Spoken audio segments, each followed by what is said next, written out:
This week, we are coming to you from an exclusive boutique hotel located in Bacalet, Tobago. It is luxurious, it is stylish, it is the Bacalet Beach Club. Welcome to yet another edition of Let's Talk Tobago. I'm Davia Chambers and we start right now. We're happy to share with you ADAP's Life Skills Camp closing, First Citizens Girls First Festival 2023 under the theme Limitless, and participants graduate from a self-defense workshop. All these stories and more when Let's Talk Tobago returns. Stay with us. Tobago Jam is back.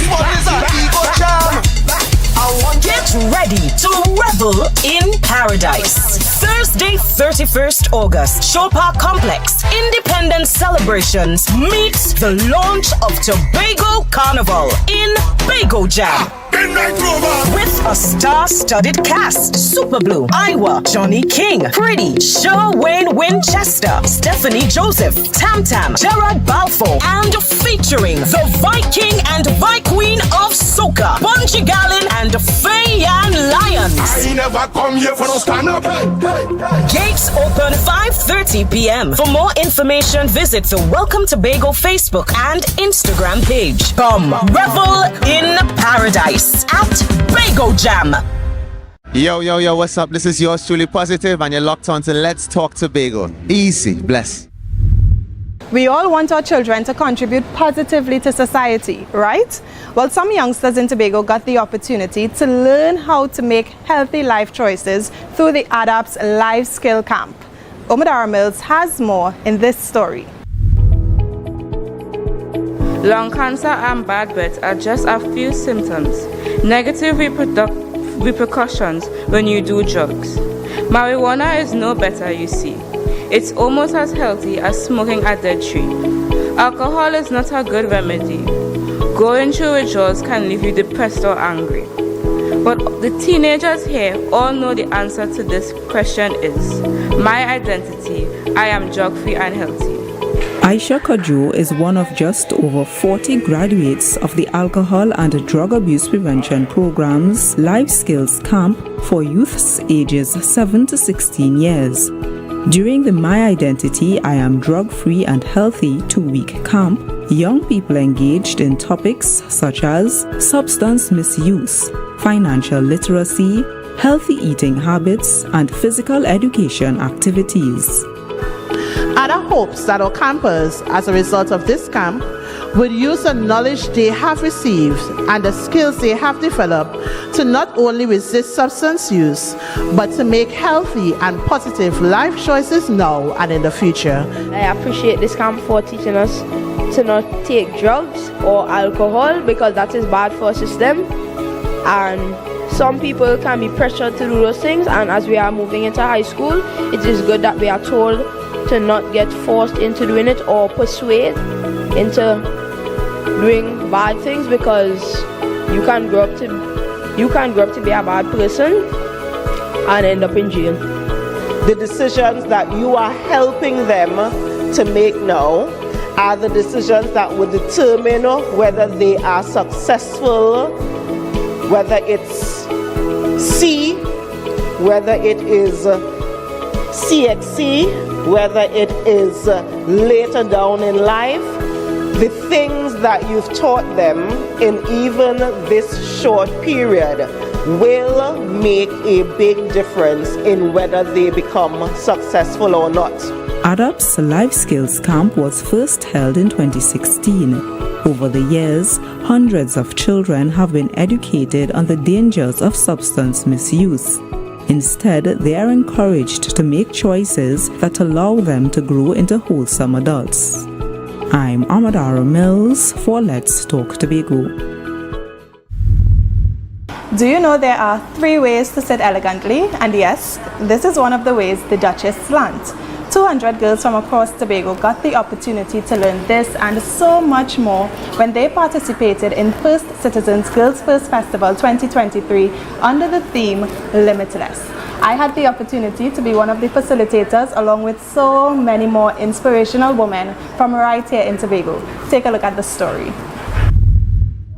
The 2023 edition of First Citizens Girls First Festival made its way to Tobago on August 20th at Shaw Park Complex. 200 girls participated in workshops focused on fostering leadership, self-confidence and personal growth. Girls First Tobago is actually very close to my heart because when I first joined First Citizens almost 10 years ago, this was something that I wanted to start. It took us almost 2 years to get it off the ground in the planning and conceptualizing. But when we did launch Girls First, we launched it in Tobago.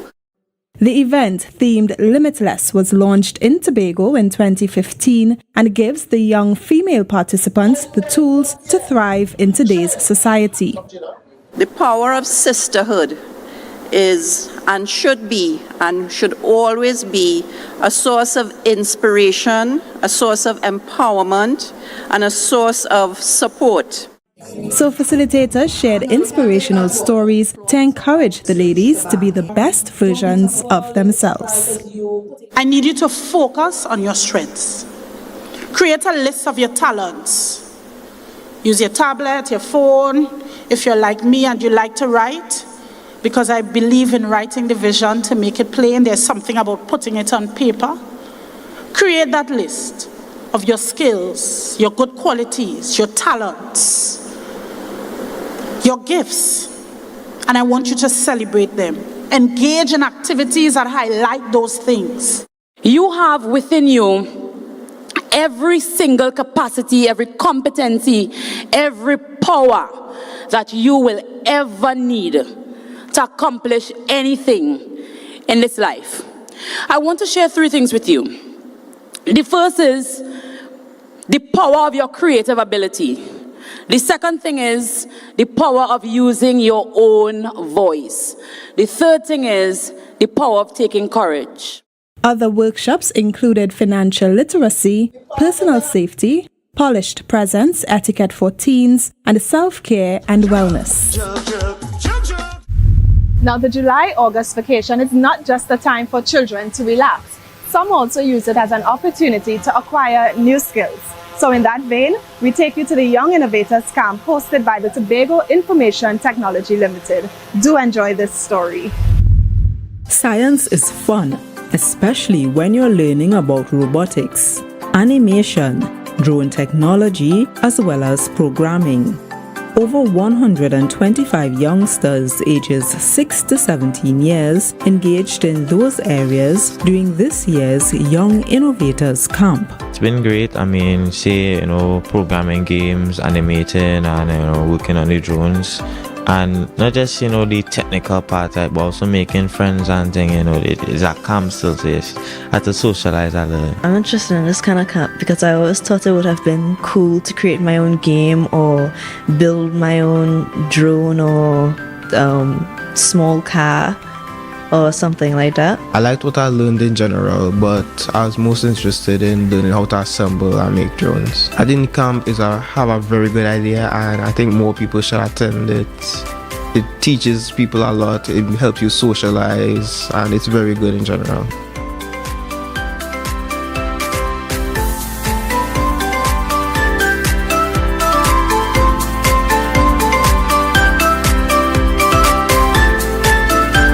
The STEM field drives innovation and technological advancement. Many of the world's greatest discoveries and inventions are rooted in STEM. Problem solving, STEM emphasizes critical thinking, and we've all seen over the 6 weeks how critically some of the students here think.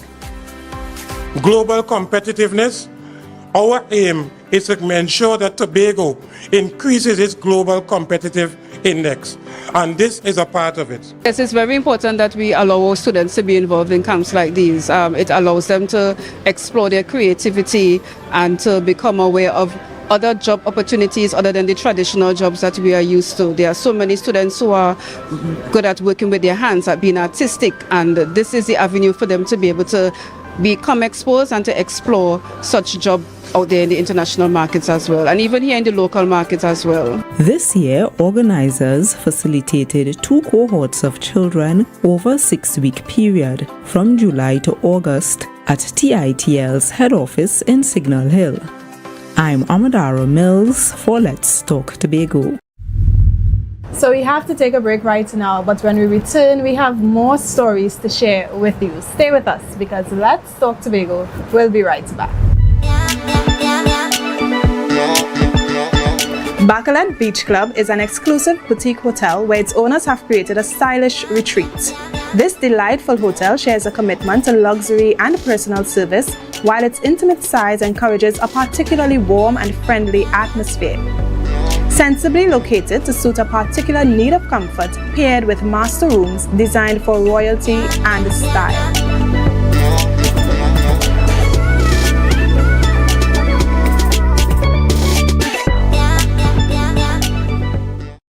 Tobago Jam is back. Get ready to revel in paradise. Thursday, 31st August, Shore Park Complex, Independence Celebrations meets the launch of Tobago Carnival in Tobago Jam. With a star-studded cast: Super Blue, Iwa, Johnny King, Pretty, Sherwayne Winchester, Stephanie Joseph, Tam Tam, Gerard Balfour, and featuring the Viking and Vi-Queen of Soca, Bunji Garlin and Fayan Lyons. I never come here for no stand up. Gates open 5:30 p.m. For more information, visit the Welcome Tobago Facebook and Instagram page. Come revel in paradise at Tobago Jam. 23 special needs students from Tobago now have self-defense skills. Crystal George tells us more in this story. Have a look. In today's society, it's very rare that we'll think about our bodies without thinking about our rights. And what about everyone's right to defend himself? Hosted by the Gender Affairs Department in the Division of Health, Wellness and Social Services and the UN Spotlight, persons living with disabilities had the opportunity to participate in My Body, My Rights self-defense camp. These 2 past weeks of this camp, defense camp, I learned a lot. I trust me, I been blown. Sometimes a little bit challenging, but through it all, we do our best that we can. I want to thank the Miss Dr. Dillon and the caregivers. I love to see the caregivers participating to this event. In the end, 23 special needs students from TechVoc, Happy Haven, and the Tobago School for the Deaf and Language Impaired graduated with skills in martial arts and self-defense. Now, they are better equipped and more confident in their skills and abilities. It is imperative that persons of all abilities learn how to manage conflict and protect themselves. Similar to the rest of the population, persons with disabilities have the right and, in fact, need to learn to defend themselves because of their vulnerabilities. We've actually made it our business to be as inclusive as possible as it relates to individuals who are dealing with disabilities. And we are planning to take it even further because I actually have now on my desk a draft of a employment inclusion policy that ensures that the entire Tobago House of Assembly does what it needs to have individuals with disabilities included in our employment practices at the Tobago House of Assembly. The closing ceremony was held at the office of the Division of Community Development, Youth Development and Sport. I'm Crystal George for Let's Talk Tobago. They say when it's nice, you do it twice. And this is quite evident in our next story as the Maranatha Christian Assembly hosted its 2nd annual Career Youth Fair. Take a look.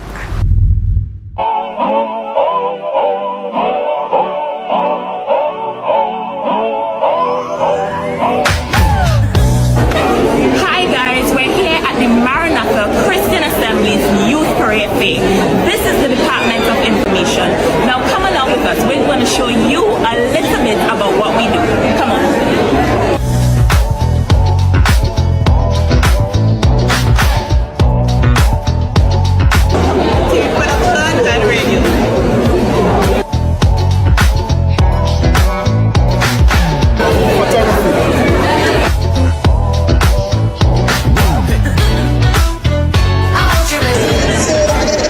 Video editing. Communication.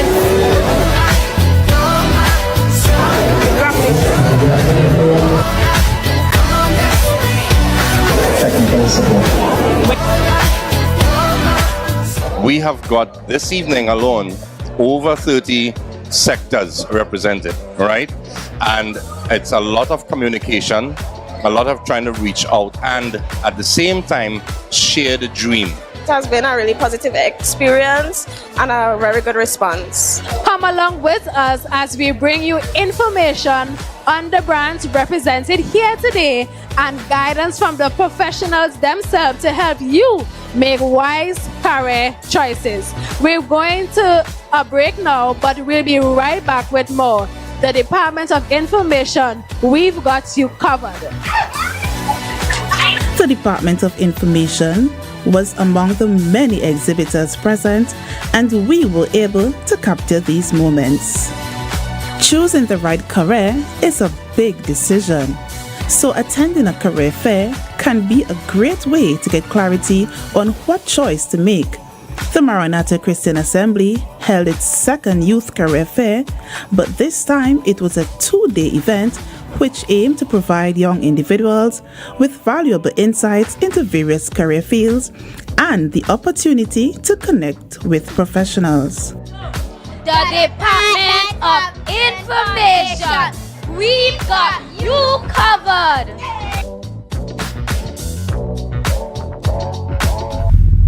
Young people in Tobago are gaining work experience through the World of Work program hosted by the Division of Community Development, Youth Development and Sport. We spoke to some of the interns in this story. Have a look. As youths leaving high school, we all wonder, what do I need to know before becoming employed? Well, the World of Work program hosted by Community Development, Youth Development and Sport is geared towards such preparation. For us is one of our youth development programs that's focused on our young persons ages 16 to 18, where we seek to equip them with the necessary skills in preparing for the world of work. The program has, however, developed to not just looking at skills specific for the world of work, but also building the capacity of our young persons. This program is directly aligned to the division's mandate in terms of our focus on allowing our young people to gain the additional skills and build their capacities to function as better adults out there. So it gives them that kind of exposure, and that was one of the reasons for expanding the reach to not just look at areas specific to work, but to look at broader areas of training that would also help them to build their overall capacity to really be active contributors in the community going out there beyond the World of Work program. I never knew how to write a resume, and that session helped me to understand and learn the do's and the don'ts of writing a resume and form a cover page. From the program, I would have enjoyed the disaster management. That was when we learned about the CPR, which is cardiopulmonary resuscitation, and the use of an AED, the automated electronic defibrillator, and how important it is to save people's lives. Time management and leadership, public speaking, and communication skills. Those were really impactful to me because honestly, as I was before, I wasn't as confident and I could not speak properly, because in the sessions they spoke about communication and public speaking, right? Meaning that you have to project your voice and be confident in what you're saying, command the room and this kind of stuff. This year, for the first time, the program collaborated with Assembly Legislature for a session that speaks to youths about governance. I learned that it has a lot of history in Tobago, and that the late Jefferson Davidson, he was the first presiding officer in the Tobago House of Assembly, and that the James Park is named after APT James. We learned a lot of things, such as how plenary sittings take place in the assembly. We learned about the architecture and the history behind that. I am delighted interacting with this group of young people. They've demonstrated their willingness to learn. Even during the reflection and review sessions, you see that they've grasped certain concepts. They remember certain information historically as well as in terms of the application to our democracy. Very interesting, and I am sure that they will be an asset wherever they're placed. And this is the goal they aimed at, producing young people in Tobago who are prepared to go out to the world of work as a product of Tobago. I am Kenda Orr for Let's Talk Tobago. And that's a wrap. That's how we close this week's edition of Let's Talk Tobago. Thank you so much for joining us. We really hope you enjoyed this episode. Remember to follow us on all of our social media pages. That's Instagram, Twitter, TikTok, and Facebook. On behalf of all of us at the Department of Information, Office of the Chief Secretary, Tobago House of Assembly, we wish you a fantastic week. We'll see you again next week.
Put a smile on your face when you're moving from place to place. Good morning, good morning, morning, good morning, morning.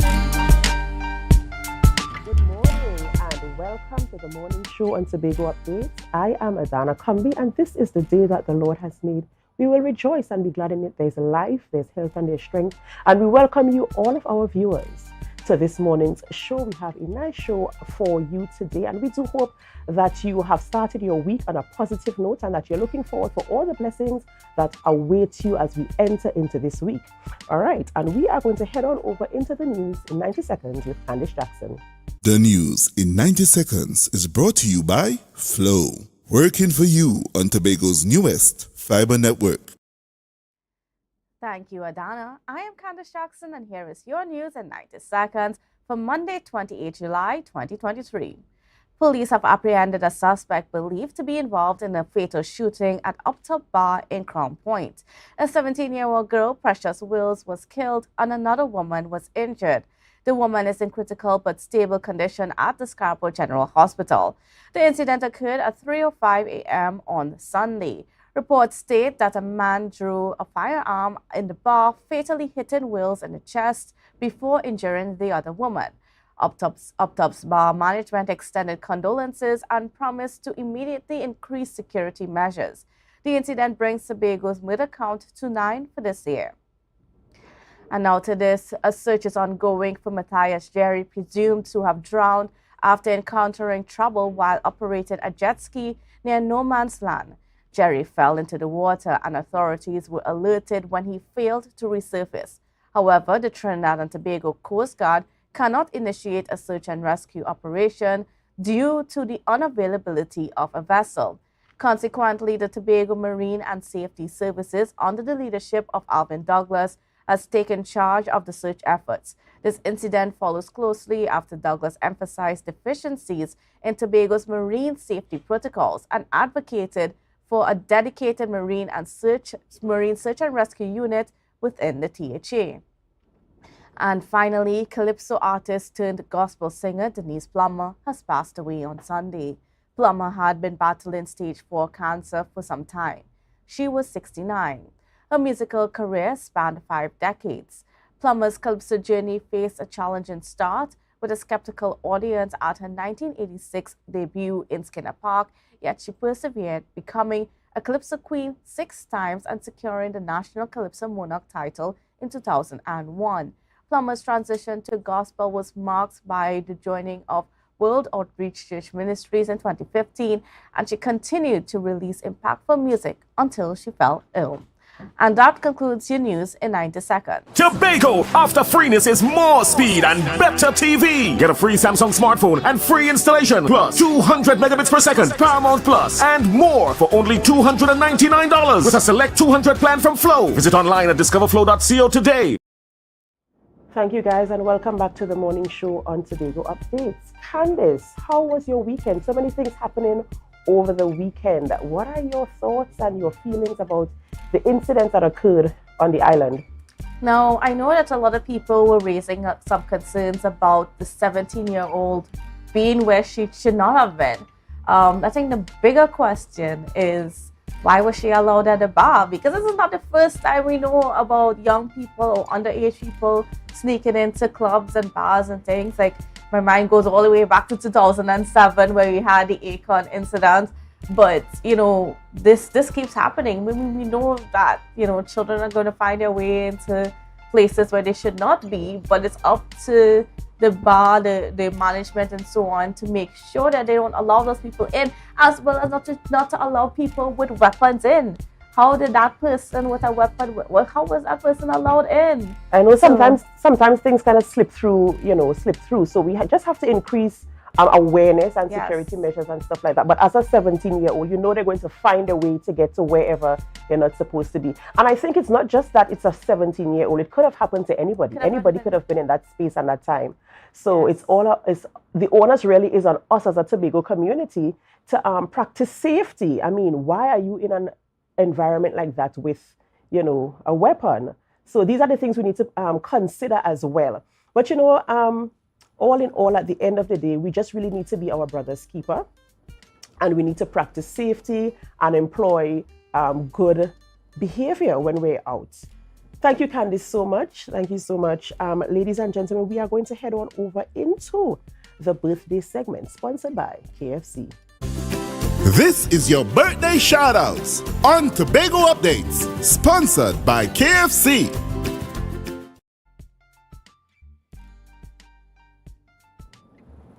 All right, and we have a birthday today. Happy 70th birthday, Joan Phillips Pay, and she is an avid viewer of the morning show on Tobago Updates. We want to wish you a happy birthday and God's blessings, and we pray that you do enjoy your day and have a good time with family and friends and all of your loved ones. Happy birthday. Birthday shoutouts on Tobago Updates, sponsored by KFC. From the experts that created the Zinger sandwich comes the KFC Crispy Barbecue Zinger. The only one I see is you. cheddar cheese, crispy onions, the most delicious Kentucky Fried Chicken, and barbecue sauce. Get ready for a whole new level of flavor. Welcome back to the morning show and Tobago Updates. I am Adana Kumbi. So who do we have on the program for you today? This morning, we will be speaking with Martin Lumpkin. Now, we know that we recently received results from CXC, and so we'll be talking a little bit about that. He is the president of TUTA, the Trinidad and Tobago Teachers Association. So we're talking about CSEC and CXC results 2023. We also have on the lineup Dominic Afun. He is the operations consultant for health and social protection in the IDB. And we're talking about the IDB Chair Fair 2023, which is going to be held this week. And rounding up our conversations, we speak with our friend Assemblyman Sonny Craig, area representative for Buku, Mount Pleasant, Canaan, and he's going to be talking about the Tobago Swim Fest. You know, when we speak about him, it's always about something about moving and shaking. So that's how we're going to round our conversation up with you this morning. So we ask you guys to stay tuned with us, and as we go over to Tobago in Focus, we ask you to share the live, share the live, share the live.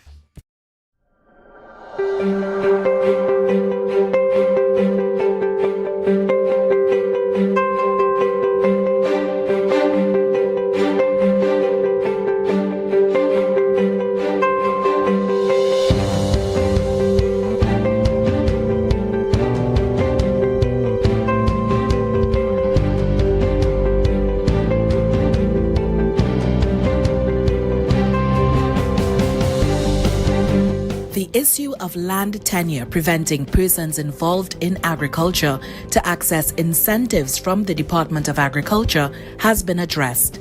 Registration and Incentive Officer in the Department of Agriculture, Tobago House of Assembly, Giselle Davis, explains. Prior, we focused on that land ownership where you must have been the registered owner of the property. It was eased a number of years ago where we now look at land tenure.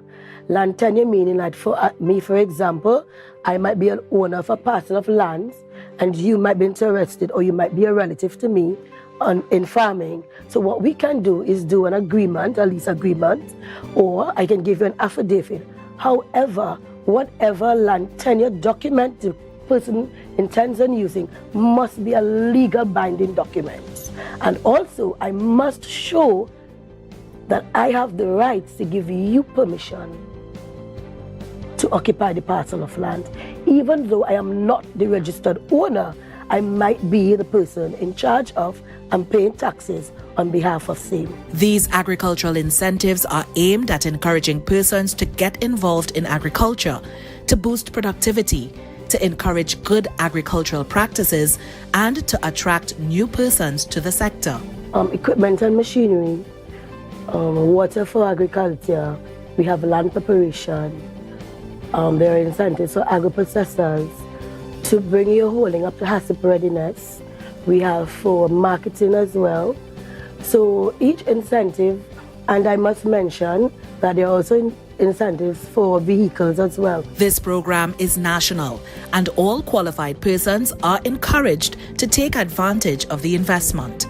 Farmers must be registered with the Department of Agriculture and includes beekeepers, agro-processors, farmers, cooperatives, and organizations.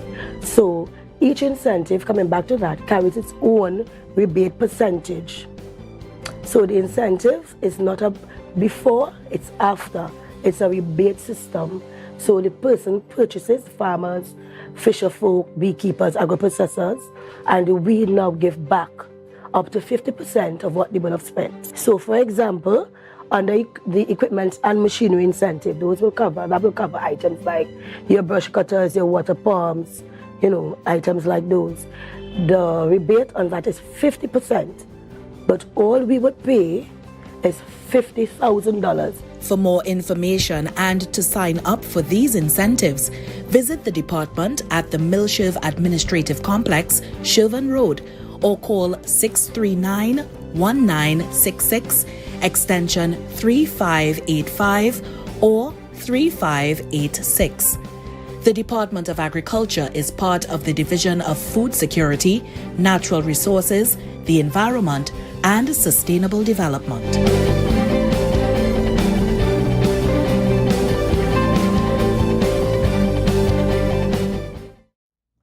Welcome back to the morning show on Tobago Updates. I am your host, Adana Kambi, and we are having a conversation this morning with the president of Trinidad and Tobago Teachers Association tutor, Mr. Martin Lumpkin. Good morning.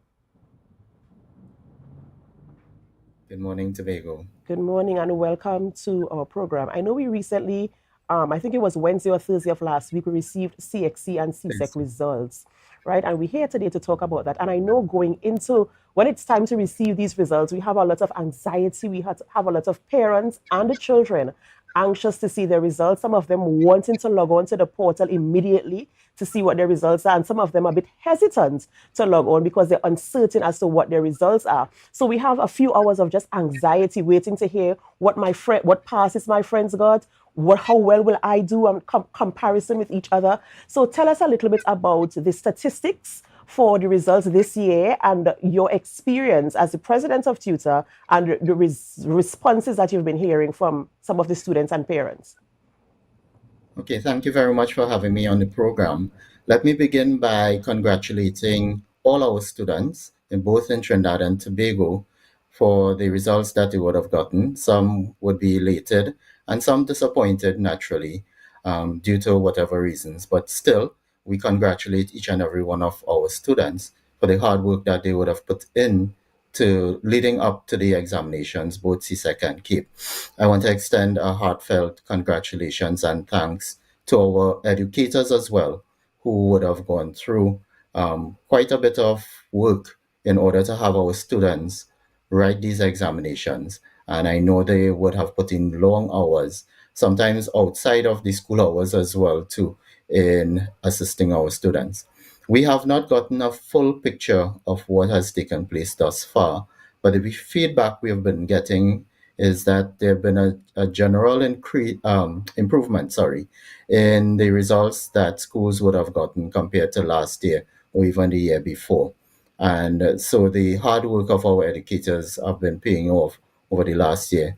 We want to also thank the Ministry of Education as well as the division for the support that they would have given.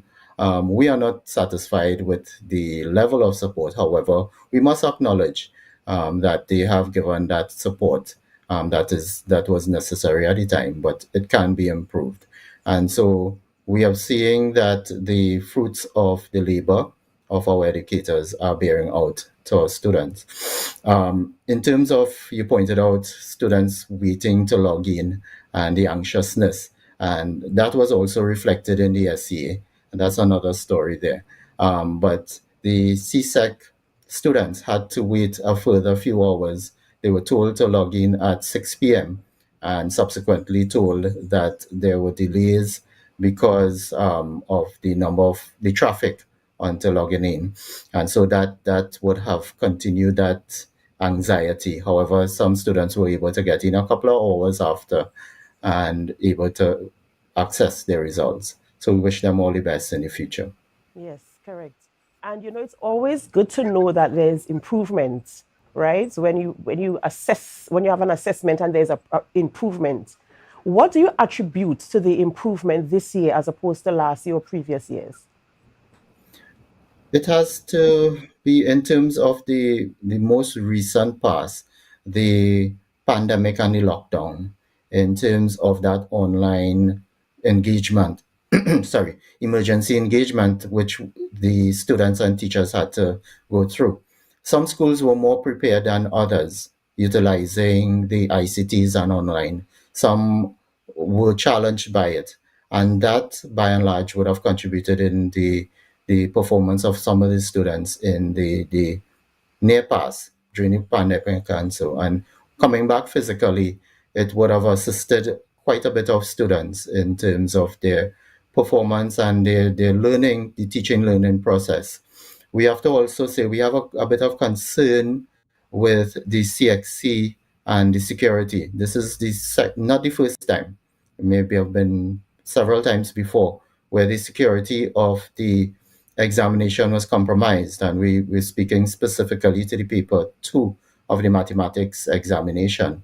And that would have caused anxiety amongst our students as well too, to know that that paper would have been, after they wrote it, would have been cancelled and it would not go towards their final marks.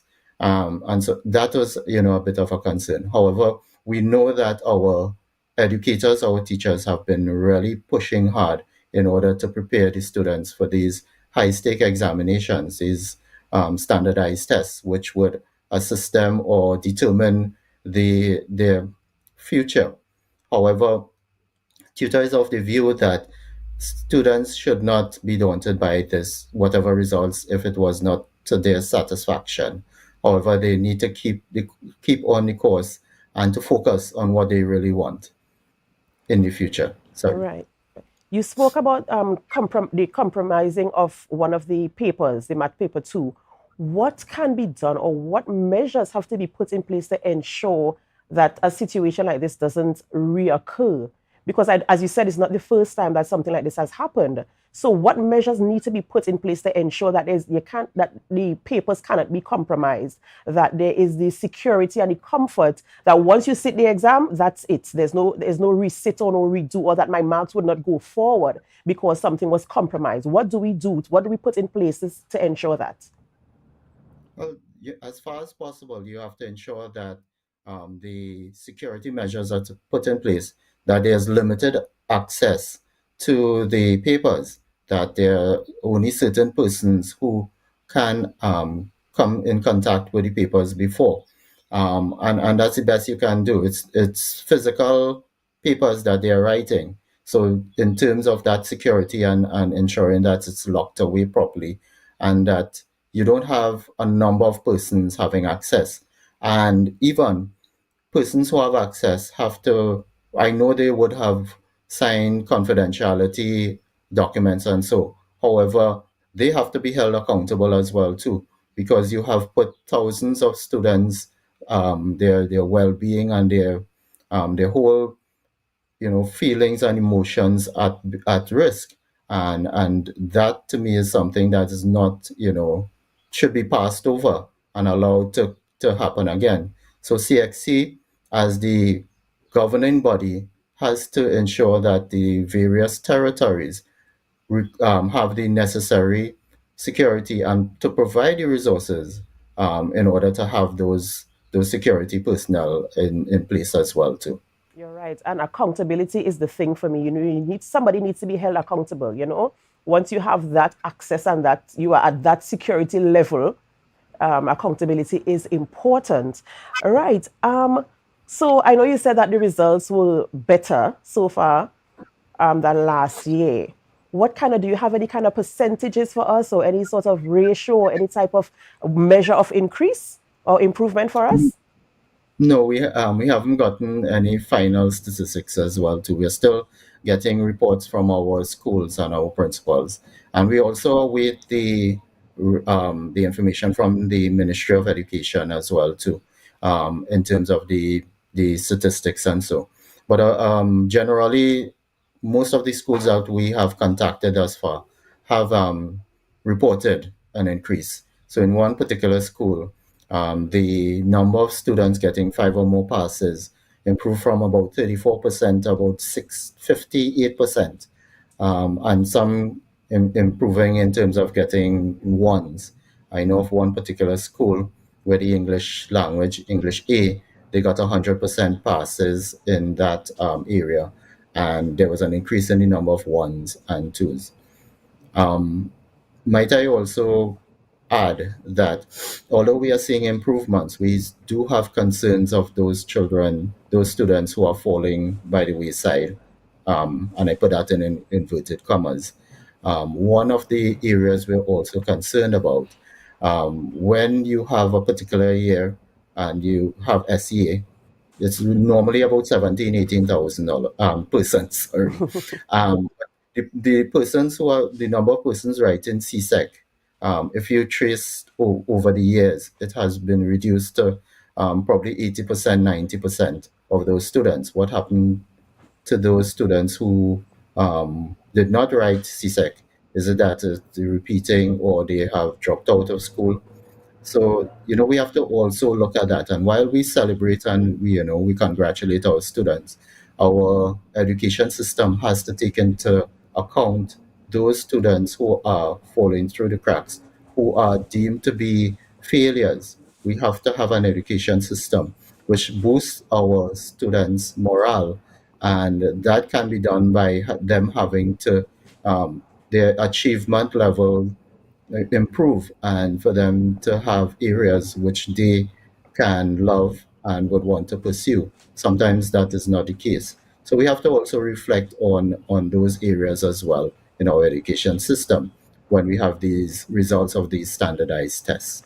Right, Mr. Lumpkin, we will speak a little bit more about that because that's an interesting topic. We will speak a little bit more about that when we come back from a break. We're going to take a short break and we continue conversations with Mr. Martin Lumpkin. He's the president of Tutor, and we're talking about CSEC and CAPE results. We'll be back.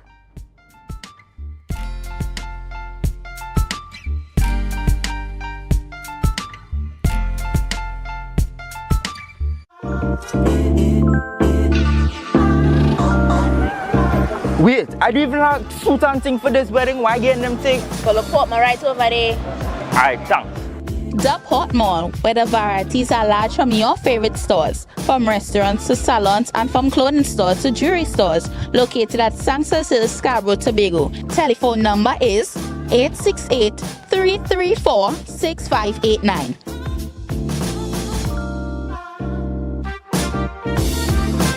Wow. I didn't expect to see you here. Look good. Thanks. It's all because of you and Port Mall. But here now, I'm going to have with it. You want to join me? Yeah, that's okay. Alright. Beat the rush and come on down to the Port Mall. There's a new date for Tobago Swim Fest, September 17th, 2023. Come and witness the main event, the 4-kilometer swim from Pigeon Point to Buku Point. More than $25,000 in prizes. It's a family affair, so come out from 11 a.m. on the beautiful Buku Beach. There'll be swimming races, sandcastle building, and seafood on sale. Come and enjoy a fun day at the beach. Calling swimmers from Crown Point to Charlottesville. Registration on the day.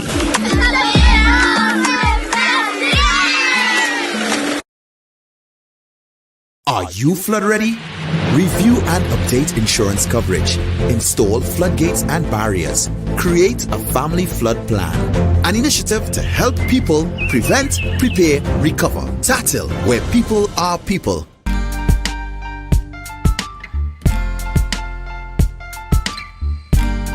Put a smile on your face when you're moving from place to place. Good morning. Good morning. Welcome back to the morning show on Tobago Updates. We continue conversations with Mr. Martin Lumpkin. He is the president of Trinidad and Tobago Teachers Association, Tutor, and we're talking about the results. And we while we celebrate the wins, we also have to focus on the areas where weaknesses are and how do we put things in place to ensure that we could improve those scores as well. And you mentioned a few things before we went into break, but if you could elaborate a little bit more and provide some suggestions from the level of tutor as to what we can do to support the ones who haven't been able to score as well as the ones who are doing great. What do you think we can put in place? How do we support them? What kind of systems do we put in place to support them? Okay, so we generally need to support our educators and give them the resources that are necessary for them to enhance the teaching and learning system.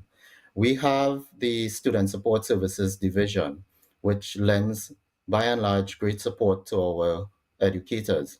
However, they are understaffed, they are under-resourced, and if we are to get them up to at least the minimum or the basics, or even go further to that, that would also enhance what is taking place at our schools. We have to also recognize that not all students will follow what we term the academic route, the mainstream academic route.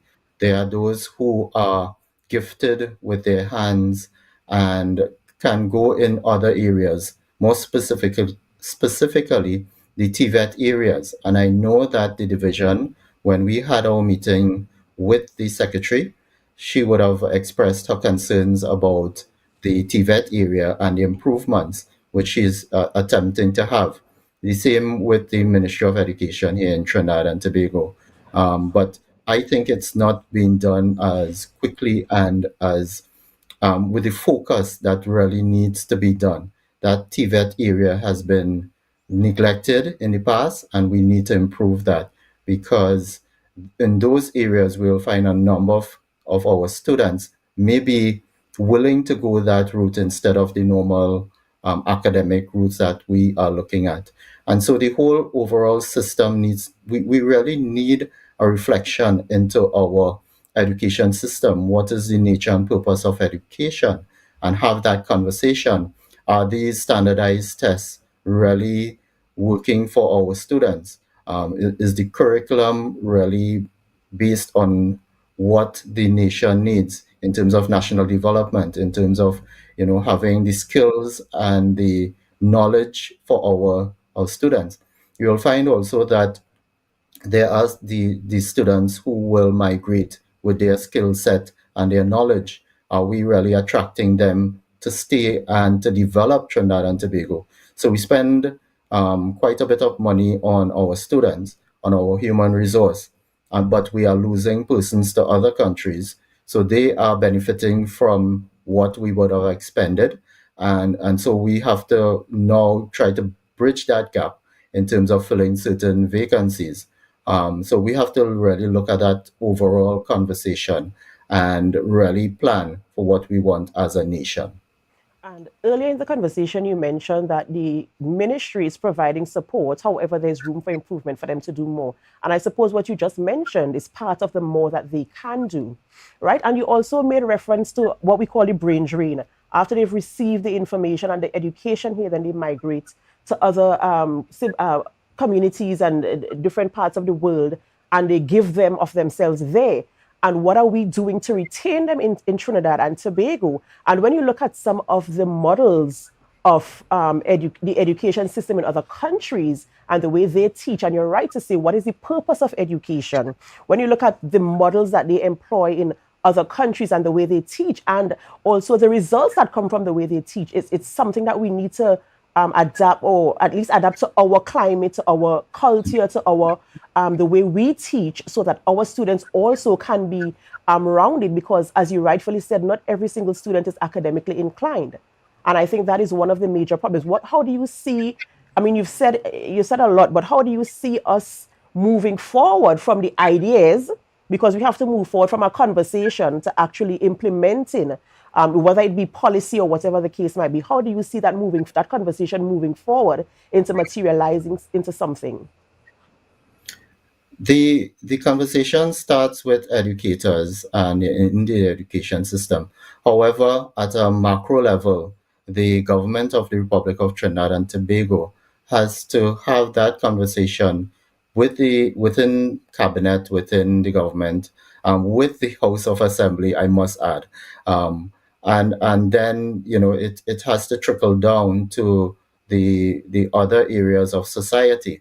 As you rightfully said, it will take change, a paradigm shift in terms of our mindset, because we have been programmed in a certain way. We have been following this education system that was trusted upon us based upon when we were colonialized, and we continue in some aspects of that same program. So we have to have that conversation in terms of at the macro level, and then to the micro level within the schools, the universities as well too. I know they have been expressing their point of view when it comes to the education system.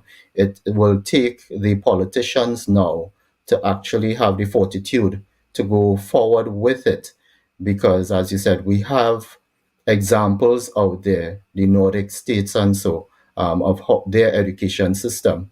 In terms of one area I can point out is in terms of accountability. We try to make our educators accountable in so many levels. There are some states where the education system allows for teachers to to provide the education and not have to be accountable in the way that we are doing it. And that is a deterrent in some aspect. Yes, we have some bad eggs in the basket. However, there's a system that can deal with that. But by and large, we should allow and have our teachers free to go through the education system and to enhance that learning and teaching environment. Upgrading of skills is always important, and we as educators have to realize that we need to retool ourselves. Education is dynamic, it's not static, and we as our educators, we need to keep up with the times. And it is a function of the Ministry of Education and the division to ensure that teachers are constantly given that professional development and to follow best practices as well too. So in one end, we as educators have to admit and realize that we need to keep up with the times, but also that the Ministry of Education, the employers, the division need to also provide that based upon the ever-changing landscape of the education system. Thank you so much, Mr. Lumpkin. We were speaking with Mr. Martin Lumpkin. He is the president of Tutor Trinidad and Tobago, Trinidad Unified Teachers Association.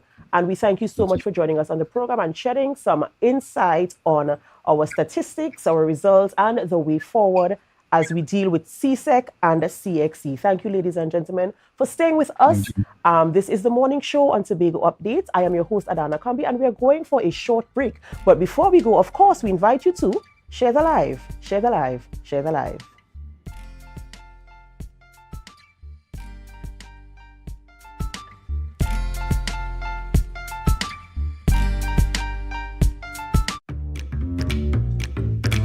But this place is boring enough. We don't even do nothing. Let me go somewhere now. I really want some new things, yeah? Poof. Then look no further. Portmore is the place for you. Oh, really? Yes. You can have anything that your heart desires. Take a look for yourselves. A world of endless opportunities. Feeling hungry? Go get something to eat. Books and stationeries, games, and much more. Portmore, the island's beat. So your car break down. Oh, no, not again. And you're worried paying a wrecker could mean a pocket breakdown too. But when you're insured with Tatil, no stress. Yes! A Tatil motor policy has lots of benefits that protect your pocket. Like free roadside assistance. That's free 24/7 every time, as many times as you need. Tatil, where people are people. A member of the Antimacal Group. Jimmy's Holiday Resorts has 1, 2, and 3 bedroom, fully self-contained apartments located at the heart of Crown Point. Minutes walk to the popular beaches, restaurants, bars, and the airport. Enjoy our amazing amenities such as fully equipped apartments, complete with Wi-Fi, AC, TV, and a pool, and a mini-mart on the compound. Call 639-8292 or 8929. Jimmy's Holiday Resorts is your family's home away from home. Summerama, real steam for the summer standard. Is a dream for the summer. Dreamy, steamy, standard. What you have? What you have? All the best deals, no drama. Standard be beat like a hammer. Go tell your friend, tell your papa, tell your mama. We got more, we got more. Standards of what is searching for. Quality brand, discounts galore. New things for the summer, online in store. Summertime is here, so make the most out of it at Standard. Never beating on quality and price. It nice.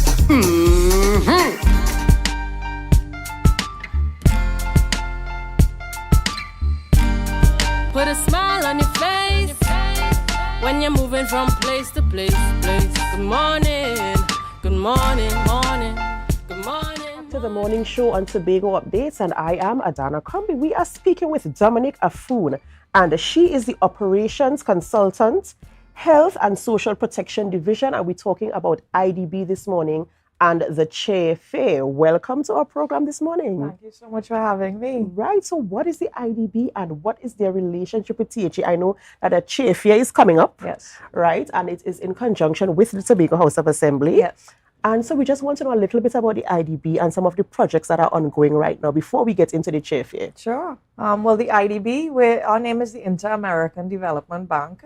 And really we offer development financing to both the private and the public sector. So we comprise with the IDB group, and we have 3 organizations that fit it. So IDB, which is the Inter-American Development Bank, we work with the public sector, so mainly with government agencies, Tobago House of Assembly. Then we have 2 other areas, IDB Invest and IDB Lab, and those are more private sector generated. So they will focus more on things like clean energy, transport, better opportunities for small businesses. So that's really what we offer. Right. And I know the chair fair is on this week. So what exactly is the chair fair? So Chair Fair, really, it's an annual event that we host. It's a major event that the IDB, we're really involved in, and we're very passionate about it, really to engage the youth and the children of Trinidad and Tobago. It's something we do annually, usually during the break that they have in July and August, as a little primer before school starts back, and just a way to show kids and really the locals what we do, what we can offer through different activities and booths and what we showcase. Okay, so it's really like a fair where they could come and see what happens, what do you do, and the programs that you offer and stuff like that. And what is the theme this year for the chair fair? So this year the theme is Fun Can Make a Difference. That's what we're calling it. Because really, at the end of the day, if our target are children, fun and excitement are the best ways to engage them. You know, that is what's going to grab their attention. So that's how we like to do it for chair fair for them. Right, and I was going to ask, why do you think this fair is important or relevant? And I suppose you basically just answered it there. Well, I mean, it highlights the work that we do, you know, so whether it be agriculture or clean energy and awareness of climate change, you know, those are the things we like to focus, health, wellness, we like to focus on that. And again, if we can start with the kids, that's a great way to just engage society. Yeah, absolutely awesome. Because I mean, awareness, you know, once you're aware of something, and then you have the curiosity, and then there's the involvement at the end of it, you know, so you can it's like you're bringing up a generation into the field or the industry, as the case might be. And I know the fair is on this week. Yes. Is it, what day is it? So it's going to be on Wednesday the 30th. It's going to be right here at the beautiful Scarborough Esplanade, and it is from 1 to about 5:30 p.m. Right, and of course, there's no cover charge. It's no free. charge, is free entry to the public. So you can come on down, families, bring the kids. There are going to be a lot of interactive booths. There are going to be activities taking place. And as I said, we're going to be showcasing different things. Some of the activities, maybe at the end of it, we have a Zumba and aerobic session. So not just for the kids, but for parents and just people coming and by, you know, to a little focus on your health and wellness. So we touch it on different areas. And I was just about to ask about some of the features, some of the attractions that you might be having at the fair. So you mentioned Zumba as one. So fitness is part of it because we have a health program, a health project in Trinidad and Tobago where it's called TT Moves, is a behavior change lifestyle that we promote.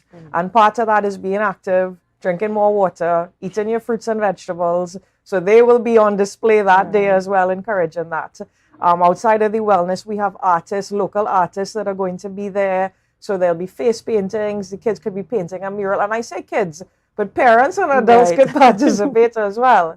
But so that type of, in terms of agriculture, just more, and it's interactive engagement as well. So it's not just you walking around and looking at a booth. There are activities or different things that you could participate in as well. I was just about to say, it sounds so engaging. It's like a hands-on type of experience when you walk through the fair. Very much. As you said, it's not just looking at, it's not like a mural on a wall that you're looking at. No, I mean, you could help paint the mural. But you're actually getting your hands into it as well and participating. And of course, you will be able to learn from participating in this and passing through the fair. So just tell us again, why is it important for us to bring out our children and even adults to participate, to walk through, to experience what the chair fair has to offer? What are the benefits to a participant? I think really, I mean, again, in promoting what we do, because I mean, almost the mission statement of the IDB is to improve lives. So everything that we plan on featuring, it may be, you may learn little hands-on skill in agriculture or how you can even do your own home garden outside of your house. That may be one booth you go by. Again, the health and wellness, it may be something that you say, you know what, I really do need to make physical activity a more regular part of my lifestyle. This Zumba 20-minute session was so much fun. Tomorrow I'm going to start dancing or walking or something like that. So, I mean, I'm just touching on agriculture and health.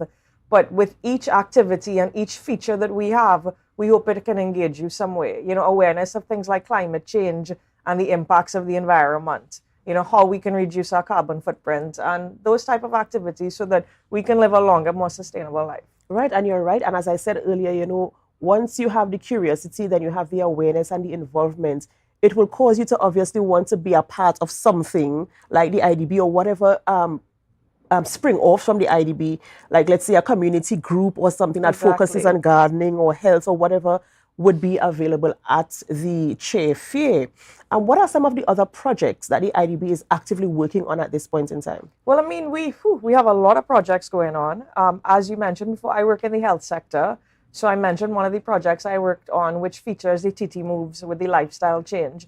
And really what we want, the hope of that is to address something called NCDs or non-communicable disease. So like diabetes, hypertension, what you can do so that's not a problem you have to face later on.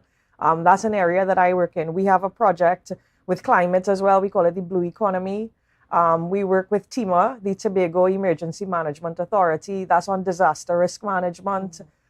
We have a project, a WASA project. So a wastewater treatment project is going on.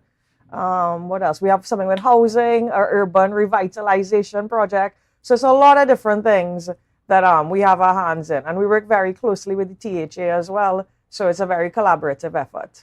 And that is really, really awesome. So the IDB is doing a lot of things, covering a lot of areas in our way of life, in our way of living, and the things that we consume and we participate in that will lead towards a sustainable and a healthy and fun lifestyle. You know, so the fair is on this Wednesday 30th at the Scarborough Esplanade from 1 p.m. to 5:30 p.m. Bring your children. Parents, come out, participate in the various activities. Admission is absolutely free. Activities include the exhibition of booths, cultural displays, health and wellness festival, and so much more. And I'm seeing that there's a contact number there for more information. That number is 822-6400.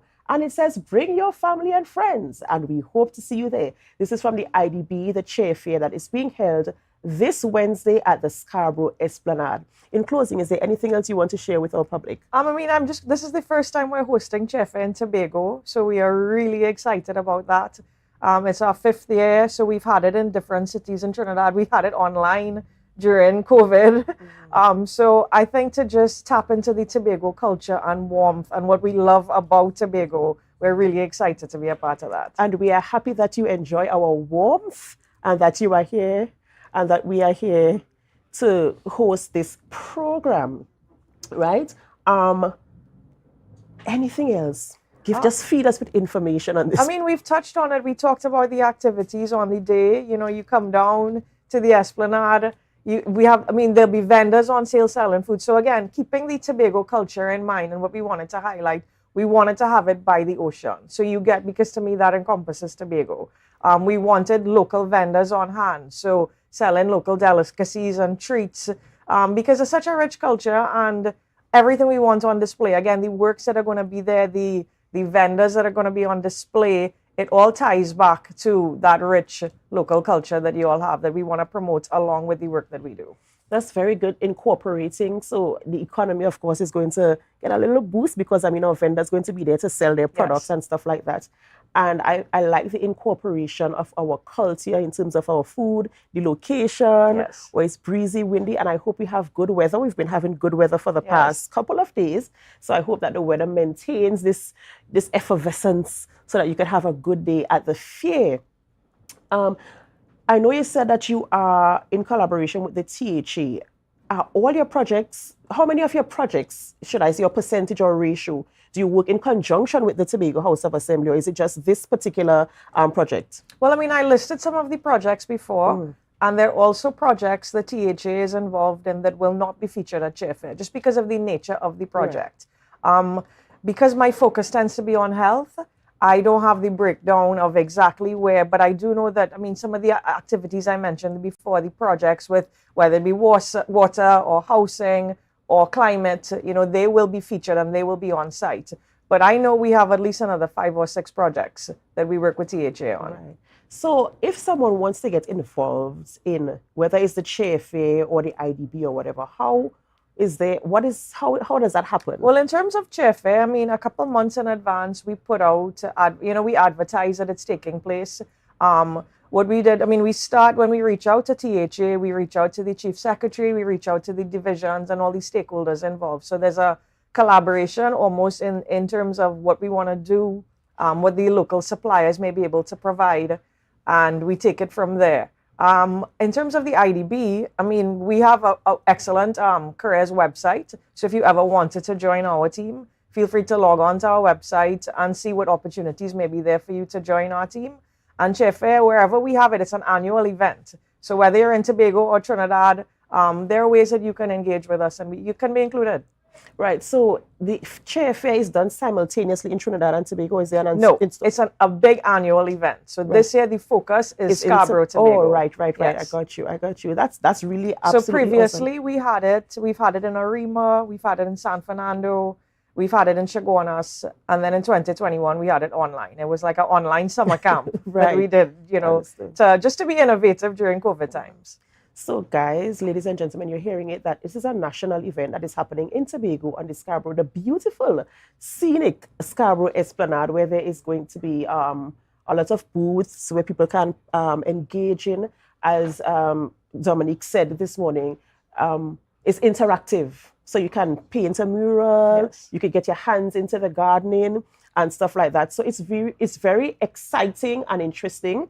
And I want to encourage you, I want to join with Dominic to encourage you to come down to the Esplanade on Wednesday, the 30th from 1 p.m. Ladies and gentlemen, there are going to be booths that you can walk through and engage with. As she said also, local vendors are going to be there selling treats, food stuff, sweets, and the likes. So it is going to be very engaging and interactive.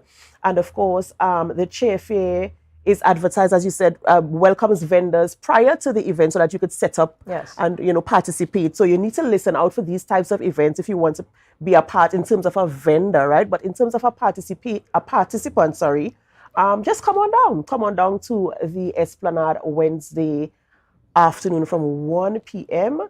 And it is going to be an exciting time as you participate and engage in all the stuff that was spoken about here this morning. Dominic, thank you so much for coming on the program and for explaining to us, giving us some insight on what the Chairfair is about and the exciting things that await us when we join on the Esplanade this Wednesday, 1 p.m. to 5 p.m.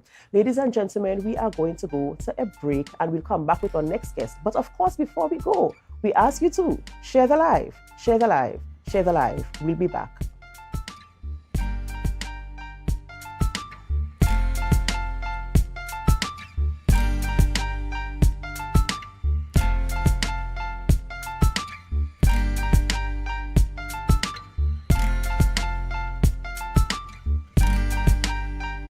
So your car break down. Oh, no, not again. And you're worried paying a wrecker could mean a pocket breakdown too. But when you're insured with Tatil, no stress. Yes! A Tatil motor policy has lots of benefits that protect your pocket, like free roadside assistance. That's free 24/7 every time, as many times as you need. Tatil, where people are people. A member of the Ansa McCall Group.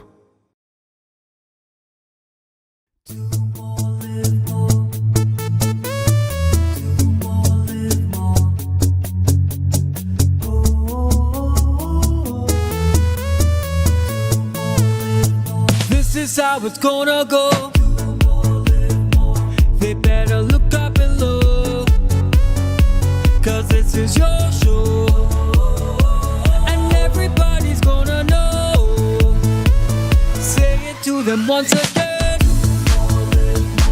They better look up below. This is your show, and everybody's gonna know. That's how it's gonna go. They better look up below, 'cause this is your show.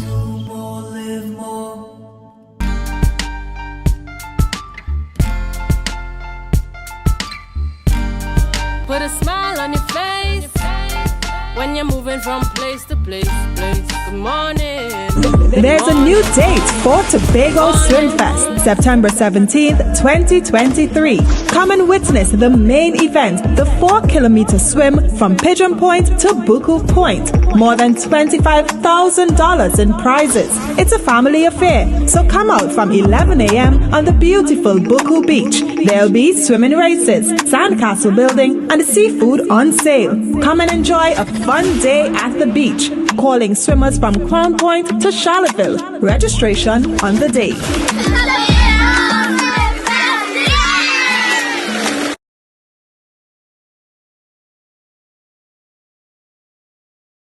Heard it. Swim Fest 2023 is just around the corner. And in studio with us to speak today about Swim Fest is Assemblyman Sonny Craig, area representative for Buku, Mount Pleasant, and Canaan. Good morning and welcome. Good morning, good morning. Always happy to be here. Always happy to have you here. Yes. And of course, we know when you are on set, we're talking about something related to moving your body. Because I know the last time we had a conversation, you said the importance of moving and shaking and getting things. And so we're talking this morning, of course, about Tobago Swim Fest. Lovely. So tell us a little bit about it. I mean, the ad gave us some information, but of course, we want to hear your perspective. What is Swim Fest and why is it going to be an exciting time? Okay, thanks again. Morning again. The Tobagonian is blessed to grow up on an island that has some of the best seawater in the world. And being a Buku boy, I'm coming out of Buku. I grew up in Buku. The ocean was very important to me, from the reef to the fishing and just for taking a bath on the beach. And I was blessed later on in life to become a lifeguard. So I developed a love and a respect for swimming. It's the main vehicle in rescue operations to get to patrons who might be under stress or in trouble. So what we have happening is, I know as a young man, I wished at some point in time that somebody took the time off to maybe create avenues for us to really explore talents to the max. And so the idea came to me, I think it was 5 years ago actually, when Flora's anniversary was coming around. She would have been 55 years old. That's Hurricane Flora. And she'll be 60 years old this year. And I thought, looking at the communities, looking at the youth development in communities, I thought we need to bring something innovative, bring something new. And SwimFest was born. And right now I'm working with a very disciplined team to pull off what could be, well, the first of its kind in Tobago. And it promises to be an exciting day of open water swimming competition. Yeah, that's right. And you know, of course, they say nothing like sport to unite a community, nothing like sport to help to eradicate some of the ills in society. So this is a good way to go. So tell us about the different aspects of the Swim Fest. All right. Of course, as the ad showed, the main event would be that open water swim from Pigeon Point to Buku Point. Now, if you're in Buku Point on a morning like this, you could just look across and see Pigeon Point. That's right. Almost like you could touch it. Right. And I was walking the beach one day and I thought to myself, wouldn't it be nice to have a swimming race from Buku to Pigeon Point and back? And when I sought advice on my idea, they thought that might be a bit grueling because the movement of the tide and the wind and so on, maybe one way might be more practical to start. So here we go. We're going with a one-way swim from Pigeon Point to Buku Point. It will go mostly along the coastline. That gives patrons a chance, you could walk with the swimmers. Right. Right? So from the time you get from Pigeon Point across the no man's land, we comb the coast and come right into Buku Point. We are plotting a course that could, it's a simple course where we get adequate depth because, you know, to be a successful swimmer or to swim at your best, the water can be shallow. That's right. Right, so we want to get the correct depth. We're plotting a course and we're combing the edge of the reef, of course, and come right into Buku Point. That presents an opportunity in the event that we have any challenges for rescue and so on. You are reasonably close to the beach at all times. The swim, I'm hoping, would be a rivalry between the country and town. There's a feeling somewhere in Tobago that the best swimmers come from Charlottesville and Castara and Palativia.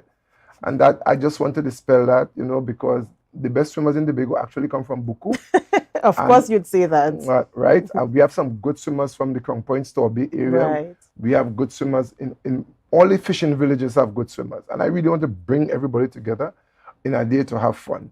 The prizes would be secondary to the bragging rights. Mm-hmm. The village that takes that first prize, the bragging rights will transcend anything the prize could do. That's right. That's right. Yeah. And I like the competitive friendliness. Yes, You know, it's not competition to, but competition to brag. You know, like I am the best and you take that. Yes. Right. And I like that aspect of it. Mm-hmm. And the ad also spoke about food and different attractions as well.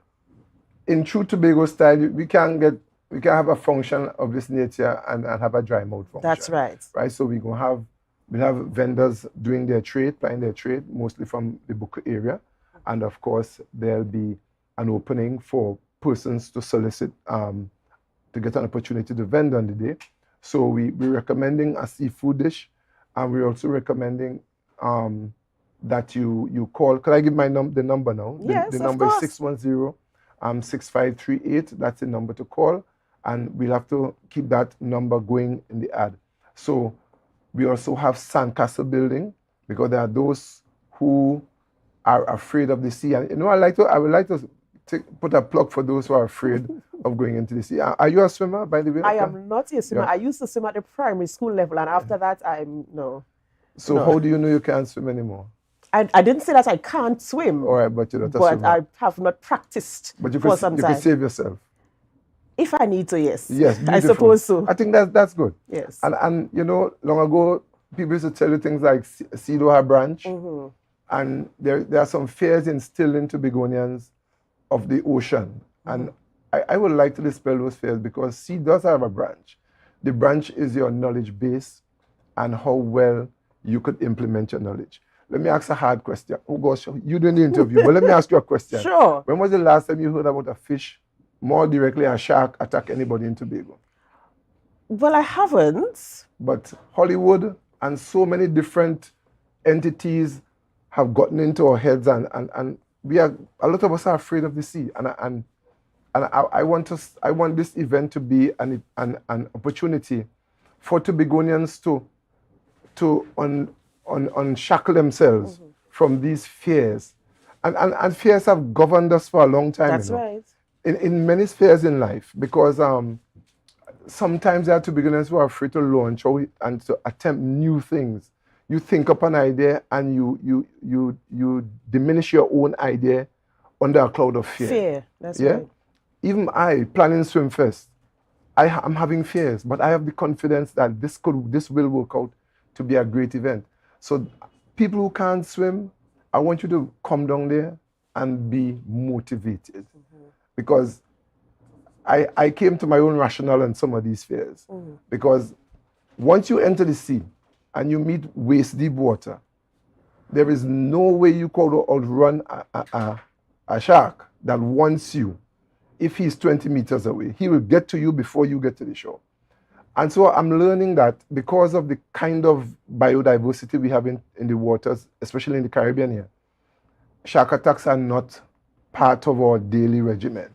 Australia, South Africa, we have these events. And still, the greatest swimmers from that South Pacific region come from Australia, where we have most of the shark attacks. So I don't think the fear comes from sharks. I think the fear comes probably from like something like currents and stuff like that. But I think that this is a very good initiative. Excellent initiative. And tell us again about the date and the time. Right. So it's the 17th of September, which is next 3 weeks.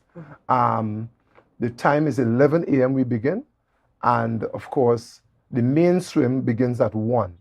But in the meantime, we're going to be encouraging persons. We're going to be having little rivalry swims on the beach, little sprints, persons who could swim and they might not see themselves as competitive. They could still take a choke, take a little try, and you could win a prize. And the prizes are attractive. I could guarantee you that. I love to hear it. I love to hear it. So the Swimfest is on the 17th of September. Lovely. And that is 11 a.m. at the Pigeon Point, starting from Pigeon Point. Where we starting? We're at Buku. We're spending the day at Buku. Right. So. But the big swim starts at Pigeon Point. Okay. So if I get to Buku for 11 a.m. and I'm frolicking and I'm having fun on the sand or whatever, and what if I want to participate? I go down to Pigeon Point now and the big swim, you must know all now if you could make the big swim, because 4 kilometers is not for It's not for beginners. Right. It's not for amateurs. It's for persons who just love swimming and they're immersed in Okay, this daily. got you. But So there will be short swims on the beach at Buku in the meantime, and these swims would be for prizes. Right. But at 1 or just before, maybe about 12:30, we'll take the big swimmers down to Pigeon Point by boat. Right. And they'll swim and come up to meet us. Right. So it's something worth looking forward to. We can't wait. I'm excited, and I would love to know the outcome of this race and to know who captures the opportunity to have the bragging rights of the best swimmer in Tobago. Yeah, the big swim. The big swim is on. Ladies and gentlemen, Mr. Assemblyman Sonny Craig, thank you so much for being here on the program this morning and giving us some information on the swim. An exciting way to end our program this morning. Ladies and gentlemen, we have come to the end of the morning show on Tobago Updates. I am Adana Kambi. And of course, before we go over into Tobago Notes, we ask you to continue to share the live. Share the live. Share the live.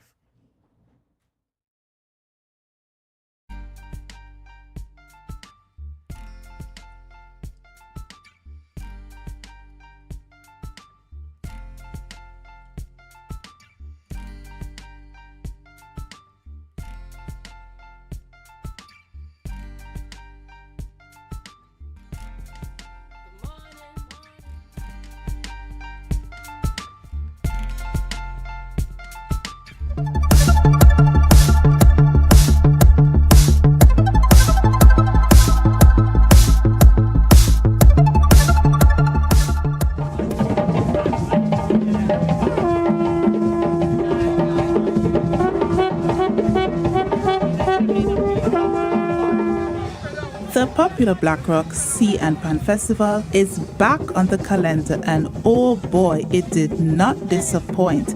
The village was awakened to the blowing of the conch shell, signaling the start of the production with the traditional wake-up call at 5 a.m. This was followed by a procession through the streets alongside dancers, drummers, steel pan bands, and fisher folk.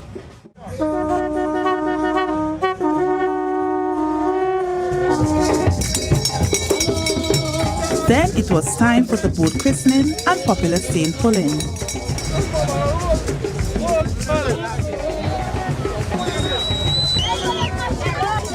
I'm pleased with the turnout. For us, it's about learning from this experience today to move forward to bigger and better heritage festivals. These things are part of our culture and we need to keep them. And so far I really enjoyed everything, especially like the live music. Yeah, in general it's just a really nice vibe. Blackrock welcomed for the first time the addition of a pan festival, which included Cats and Jammers, the pride of Blackrock, and a selection of other Tobago bands. That was a production of the Department of Information, Office of the Chief Secretary, Tobago House of Assembly.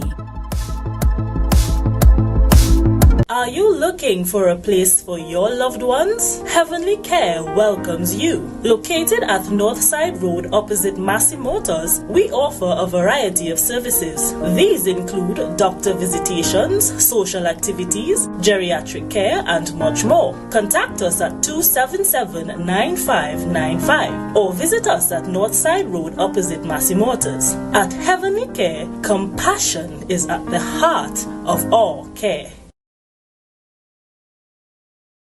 Inner Health, number 13B Portmore, Scarborough, Tobago, with over 25 years experience offering services in and not limited to microscopic blood analysis, reflexology, and the sale of a wide range of organic herbal products used to supplement thyroid.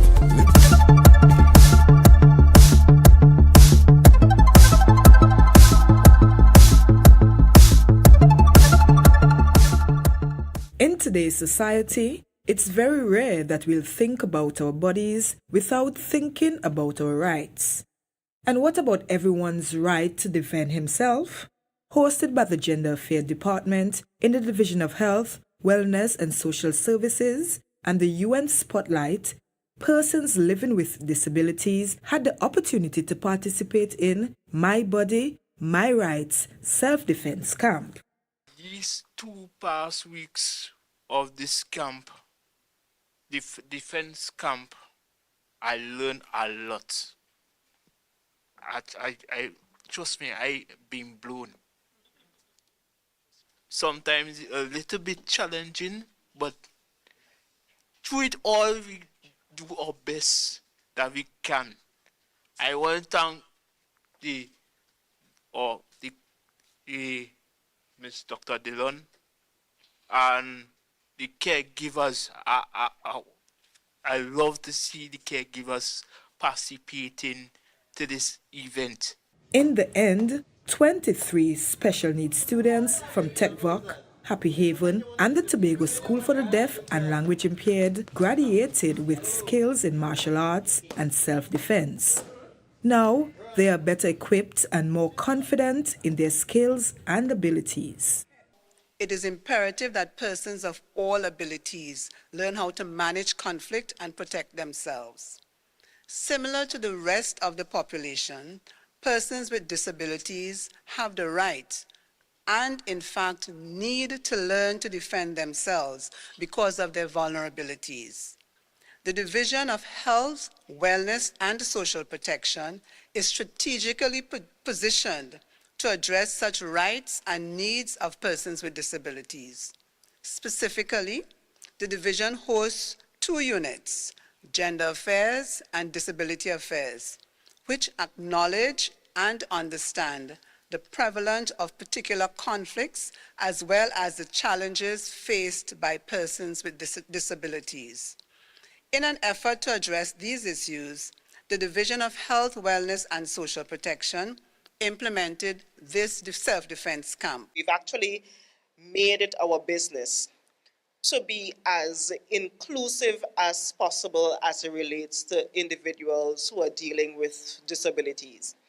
And we are planning to take it even further because I actually have now on my desk a draft of a employment inclusion policy that ensures that the entire Tobago House of Assembly does what it needs to have individuals with disabilities included in our employment practices at the Tobago House of Assembly.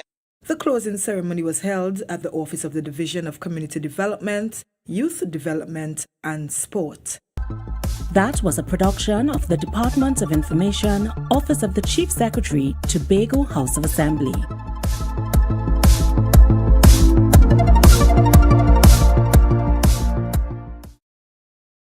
Yeah. Hey. Tobago updates. Good morning, Tobago. Wake up with Candace and Denasia.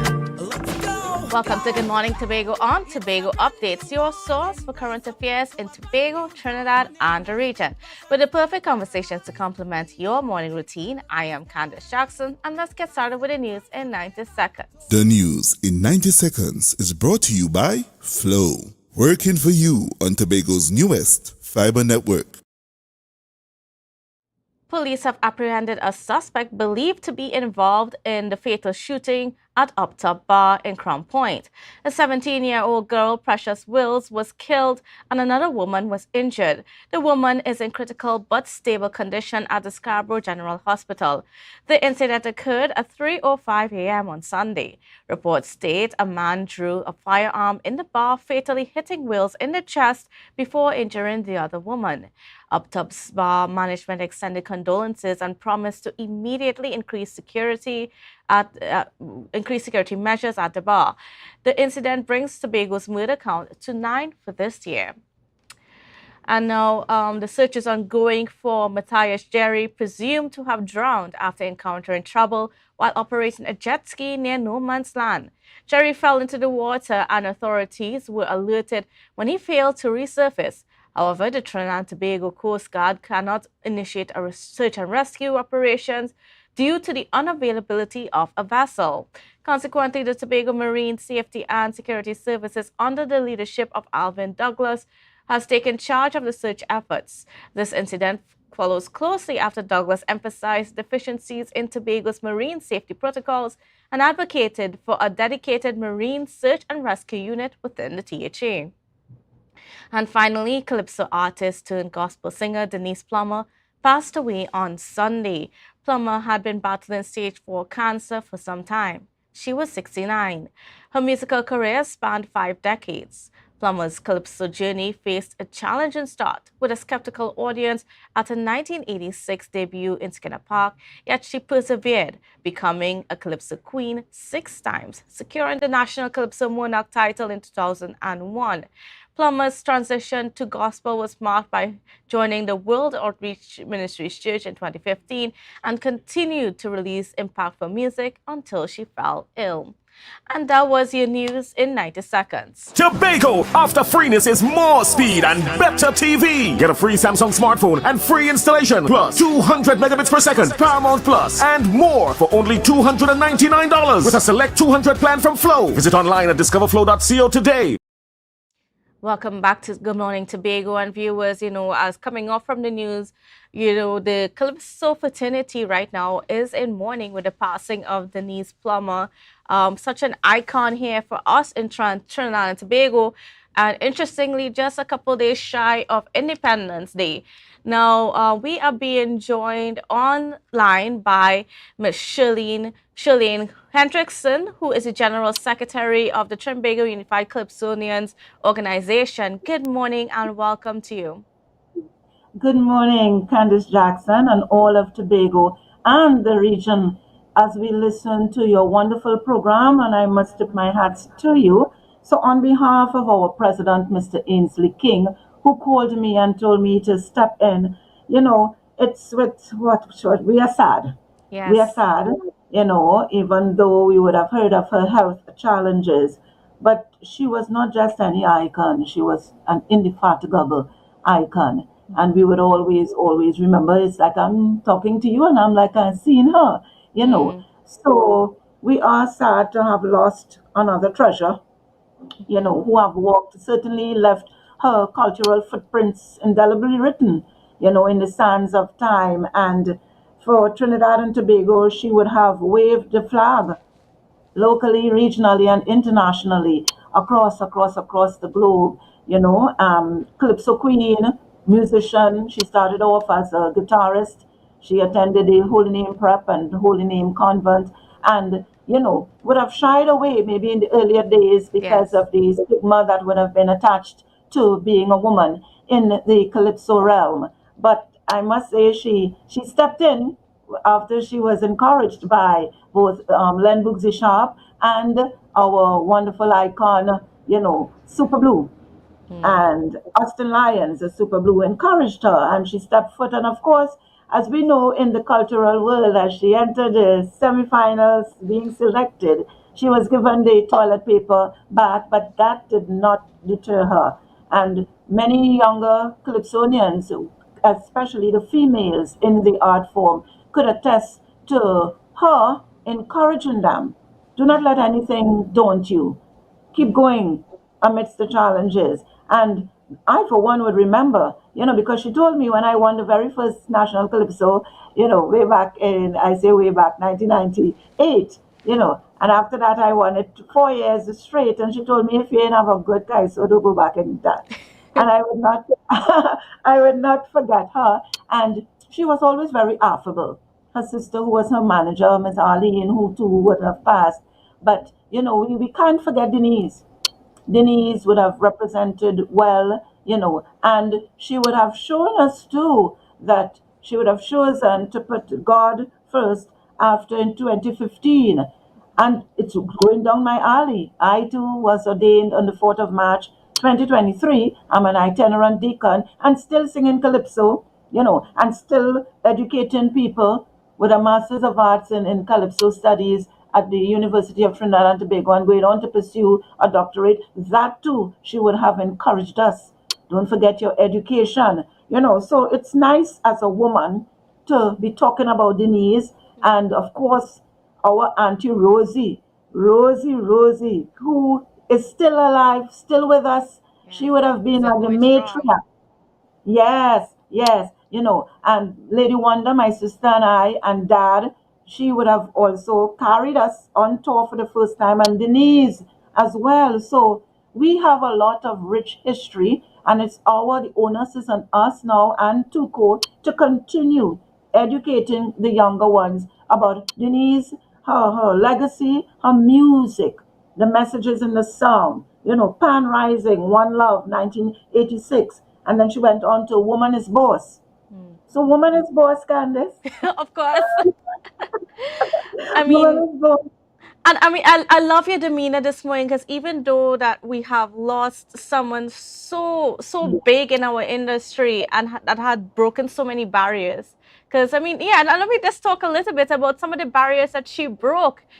Just Yes. being for who she was, coming Yeah. into this industry, not just as a woman, but just everything about her was just so groundbreaking. Yes, and that should tell us about the uniqueness of Trinidad and Tobago, our cultural diversity. And that's one of the things that we should be like expounding to the world. It doesn't matter what color, what ethnicity, what your background is, rich, poor, indifferent. It's the fact that our music, our culture, our steel band, mass, and calypso, and our soca music, our chutney music, limbo, our heritage from Tobago. I mean, who else could dance the heritage like Tobagonians? And these are the things that we have which are so unique that we should be selling to the world. We do not need crime. When people ask me, and I'm emceeing on this foolery as windows resting, I would say welcome to sweet Trinidad and Tobago, the only place in the world where we do not know what crime is. We don't have that. I mean, and then when you look up, as you mentioned, and when you look back at some of her songs, like her lyrics was so, there were a lot of positivity in her lyrics, and it spoke Very much. to a lot about just who we are as a people and so on. And how should we keep that alive? By implementing all of that into our curriculum in schools. Calypso should be the literature. It's by calypsos our stories are told. You want to know what happened back in 1960? Check a calypso. And that's what we're talking about. Now leaving. That is one of the most patriotic calypsos. Now leaving. You just ain't going. You might go out for a little while and come back. But I mean, you can't. You will miss the roti, the morbi, the pumpkin pie. You will miss it. And when you look inside of that, the heroes, and there are no winners. Woman is boss. This is what we're talking about. Pan Rising. It's a one love. These are the things that the radio stations, and that's why I really commend your station for doing this today so that we can continue to talk about it. It must be resonating in our streams every time. And children in each generation should be able to say, when you ask, who was Dennis Plummer? They shouldn't be able to say, I don't know. We should know. So the onus is on us to continuously impart that knowledge, and what better way than to include it in our curriculum in the schools? And certainly. And what about Tuko? What will Tuko be doing to remember her, as well as the number of icons that we lost, even just this year? What we would continue to do for a while now, Tuko, especially during Calypso History Month, which is now being incorporated in almost every part of the world. It's amazing what Toronto, Canada is doing in their schools, what London have been doing in their schools. It's amazing the kind of work that Brother Resistance would have started back in London. And again, I am going back into the curriculum. So Calypso History Month, we would be having one of our, and I don't hope I'm not preempting, but one of our big featured events, and we want to tip our hats to Mr. Ainsley King, our president, and the team for initiating such the children of the icons, because our children are the ones who would carry on this legacy. And this is one of the shows that is going to be happening for Calypso History Month, as well as each year one of the tents would host an icon, whether they are alive or not. So through the Calypsonians, we will be singing their music in the tents. So I can bet my bottom dollar that the tents will be dedicating next year, God's willing, or Calypso History Month, dedicated to Denise Plummer. Last time it was singing Sandra, it was Brother Resistance. And that's the way we keep the music alive and ensure that the libraries, I will be coming to Tobago and working along with the Education and Research Officer and those at the Carnival Museum, Ms. Rosalind Gabriel and then Mr. Kenny Atai, because I think they too, the fourth exhibition at Carnival Museum would be on Calypso and its history, as well as the Ministry of Tourism, Culture and the Arts where years ago we had a whole segment dedicated to the women in calypso, and more so right now as Denise has passed. This is one of the projects that we are working on. So it's always something that is continuous. It's alive. It may not get all the attention it should be getting, but we are not going to stop. We will continue to persevere, not just locally, regionally, and internationally. And then, as we're talking, as we're remembering Denise Plummer, what do you think is one moment in her musical career that really stands out and really encapsulates who she is or who she was as a Calypsonian? To me, it's the night she won her Calypso Monarch, Not Leaving. That in the savannah, I mean, you should have been there. I was there and looking on at her and the entire production on stage. We haven't seen something like that in a while, and sometimes even in the Calypso world where they say you cannot let your props overrule your performance. Well, boy, that was a whole theatrical production that it's one of the most outstanding things, especially as we would have had foreigners, visitors, those who had not been home for a while within the audience sitting down. And this whole thing about not leaving, it wants you to just stay in Trinidad and Tobago and don't go back nowhere else in the world. Certainly. And as we get ready to wrap, what would you like the people of Trinidad and Tobago to know? I mean, even as are remembering, and oftentimes when someone passes, that's when we dig up all the old songs and we start to play them, but then a couple days after we forget. So, but how do you want the people of Trinidad and Tobago to continue with her legacy and to remember the woman she was? Her stance meaning she didn't let anything daunt her with respect to ethnicity, race. We are one people. We have such a rich background, African, Indian, Syrian, Chinese, you name it. We just a cultural diversity of people who there are no other people like us in the world. And I can attest to that because I've lived 30 something years in the States. I have lived a while in Africa. I can tell you, so there ain't nobody like us. We quarrel today, we love up tomorrow. And this is what we need right now. We shouldn't have no fighting and quarreling and guns. We could afford, especially when in Tobago we have the heritage. I experience heritage, and I can tell you this thing about going from door to door, that's how long time, that's what we need to bring back. Bring back that kind of cultural renaissance. That is what we need. And that is what Denise would want us to remember, especially in her music. And that's why we ain't going nowhere. We're not leaving.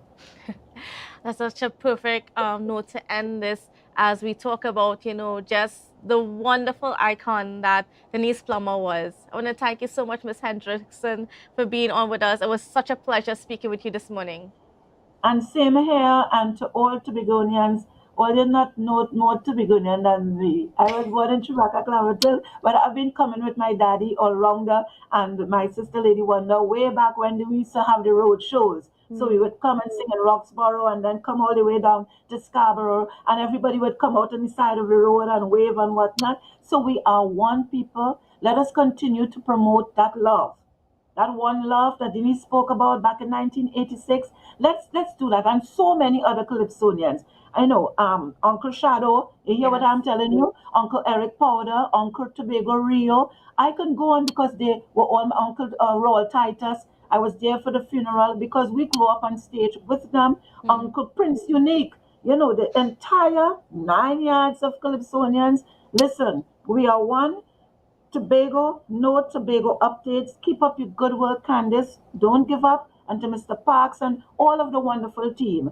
On behalf of Mr. Ainsel King and the Trinbago Unified Calypsonians Organization, long live Kaiso. Long live Kaiso. Certainly. Thank you so much. And viewers, yes, I was Miss Hendrickson as we wrap this interview, as we remember the passing of Miss Denise Plummer, such an icon, such a wonderful Calypsonian within our space, unfortunately lost. But her music is not lost. Her music is still with us. So we'll go to a break and we'll be right back.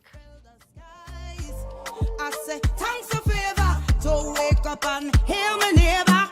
62 1,000 people strong, and the vibes is never wrong. We are beauty, we are power, we are.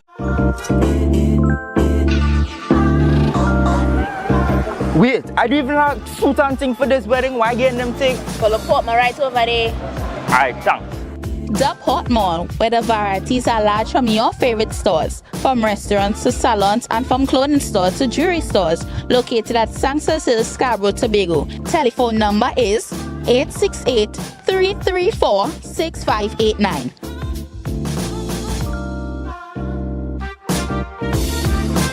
Wow. I didn't expect to see you here. Look good. Thanks. It's all because of you and Port Mall. But here now, I'm going to our wedding. You want to join me? Yeah, that's okay. Alright. Beat the rush and come on down to the Port Mall.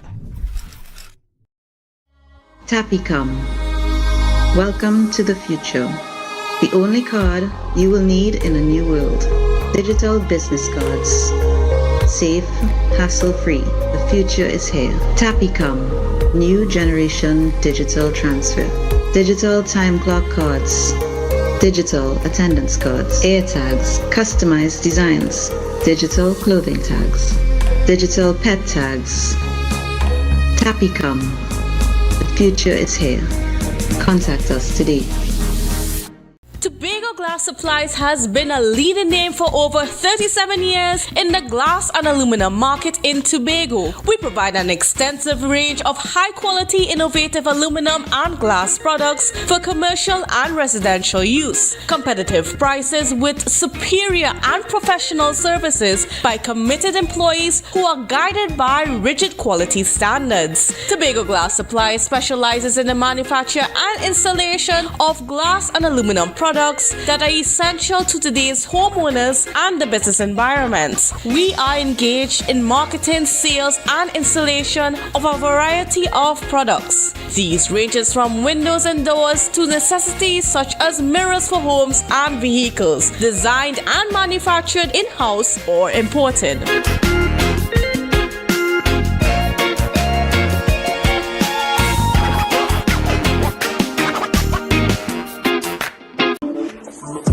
There's a new date for Tobago Swim Fest, September 17th, 2023. Come and witness the main event, the 4-kilometer swim from Pigeon Point to Buku Point. More than $25,000 in prizes. It's a family affair, so come out from 11 a.m. on the beautiful Buku Beach. There'll be swimming races, sandcastle building, and seafood on sale. Come and enjoy a fun day at the beach. Calling swimmers from Crown Point to Charlottesville.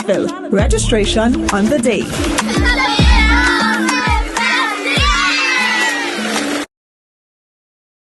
MI4 Security Services Company is the most advanced security service in Tobago. Ask about our cash and transit service. It's safe, risk-free, reliable, and timely. We provide safe banking delivery for all business types and sizes with highly trained staff, 24/7 monitoring, coordinated emergency response, and a well-maintained fleet of armored vehicles. Contact us at 660-7723 or visit our website at www.mi4securitytt.com to sign up today.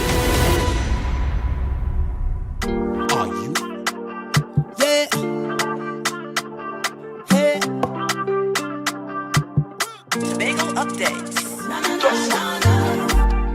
Good morning, Tobago.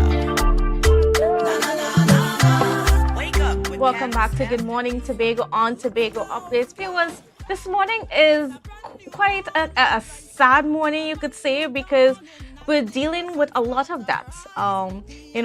We just spoke about the passing of Denise Plummer. We're waiting to find out what's going on with the drowning incident or supposedly drowning incident of young Matthias Jerry. I know some people are still out looking for the body. And then, of course, yesterday we had the murder of a young 17-year-old girl at Crown Point Bar. So joining us this morning, we have Sergeant Joseph Jordan on with us, just to give us some updates as well as to address some other issues within the space. Good morning and welcome to you. Yes, good morning to you. Good morning to Trinidad and Tobago. Good morning to your viewing and listening audience. Thanks for having the Trinidad and Tobago Police Service.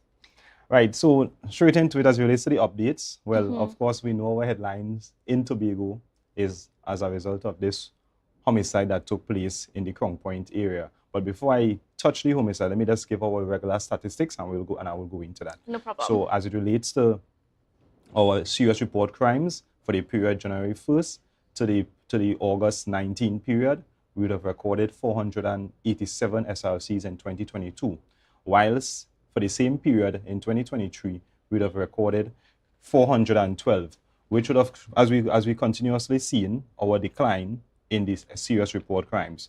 Our detection rate currently stands at 30% as compared to 45% in 2022. Our murders at this point in time currently stands at 9, whilst last year in 2022, we would have recorded 4 murders for this said period. And it is rather unfortunate that we have to speak about this murder this morning. So Especially when it's so unnecessary. Right. So on that note, what we would like to see, first, I want to apologize or empathize rather with the family and friends of the young, precious wills of John Gorman Trades Crown Point. Trying to be able Police Service express our empathy, and we are working to ensure that the perpetrator or perpetrators of this senseless incident are brought to justice. So the facts as it relates to what we have so far, it was around 3:05 a.m. on the 27th of August, 2023, where there were gunshots heard at the Up Top Bar in Crown Point, commonly known as the Avenue in Tobago.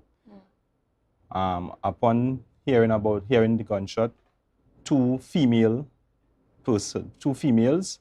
one age 17, the deceased, Precious Wills, and an 18-year-old was found with gunshot wound lying on the ground. The 17-year-old would have been pronounced dead on arrival at the Scarborough General Hospital, while the other female, age 18, she's currently in a stable condition at the critical but stable condition at the hospital. Now, this situation is very sad for the island, and as I said, it is senseless, it is reckless, it is unfortunate as to see that we have persons, whether legal or illegal firearm, going to a club and discharging it amongst a crowd. Any reasonable, sensible, thinking person would know discharging a firearm in an area like that will certainly result in a death. I often say a firearm is not a weapon to wound, it is a firearm to kill. It was designed to kill. And the mere possession of a firearm, especially a illegal one, your intention, and the law recognizes that your intention is to kill another person. And this is where we have our challenges in our crime fighting strategies. People are being unreasonable. That incident stemmed out of apparently an incident of somewhat domestic issue. However, we cannot be so angry that because of whatever incident or scuffle that might have occurred, that you decide to take out your firearm and shoot in a crowd. Whether the two young ladies were the intended victim or not, somebody would have most likely been injured or killed, as in this instance, somebody did die. And this is not the example we want to set for Tobago. And on that note, I would want to also express the view that the Tobago population, the police, we have our slogan, if you see something, say something. And at this point in time, I am pleading with the general public, those who were present at that establishment on Sunday morning, come forward and share the information with the police so that the family, the friends of that young lady, and as well as the other young lady who is currently at the hospital, they can be assured that the matter was resolved, it was solved, and the perpetrator or the perpetrators are held responsible for that senseless act. As it relates to it, we have somebody, a person of interest who is assisting us, and we're hoping that whatever information is gathered, that will be sufficient to bring the charges against the perpetrator or the perpetrators as the case may be. And we wanna ensure that the public are aware as to what is taking place on our island as relates to crime. Tobago is supposed to be a safe place. However, there are incidents of this nature that are hampering our progress. All right, we would have recorded 9, and one murder in Tobago is too much. I just want to stick a pin right there. And you mentioned something that you're not sure.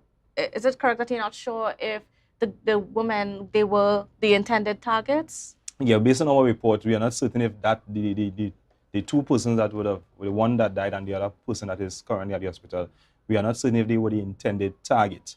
However, the facts of this matter is that a gun was used, a shot was fired, someone died, and someone is fighting for their life in the hospital.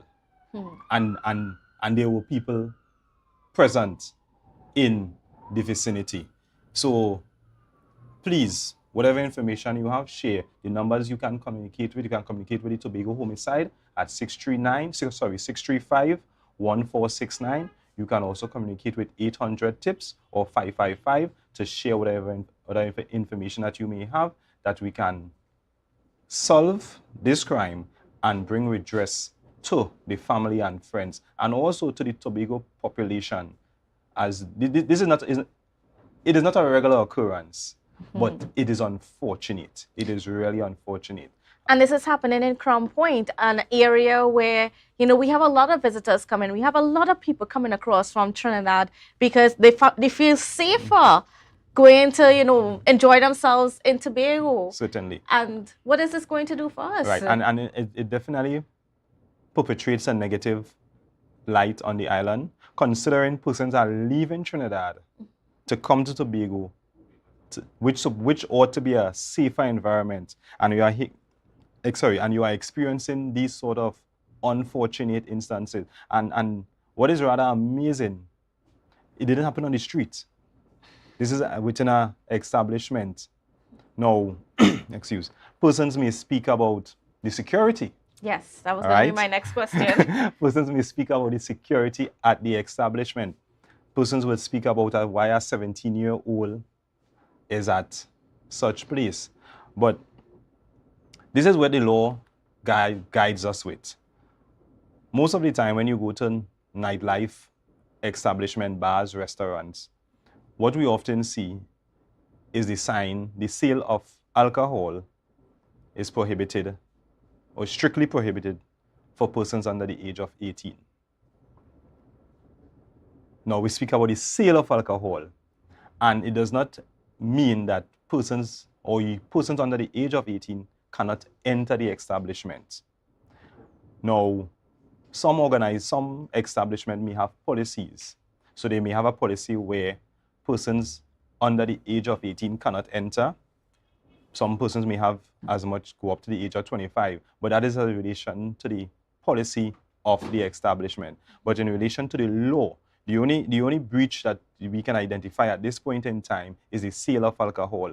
And if somebody offers you alcohol that you didn't buy it, so that is, you may not be committing any crime. So what we would like to encourage is that these establishments, that they put in necessary policies to safeguard their establishment, higher security to make sure you have the checks that persons do not enter these buildings with illegal weapons, whether it be a knife, firearm. These are some of the things that you as a proprietor need to treat with as it relates to safety, because one of the things that you want is safety. And if we are speaking safety on the island of Tobago and by extension Trinidad, safety is not only the country at large, but within your own establishment that you may have, because you want persons to return, you want people to come, you want them to enjoy what you have, and you want them to, they must live with that experience of safety and the ability to return. So we employ a person to put measures in place, safeguard your establishment, and by you doing that, you are now safeguarding Trinidad and Tobago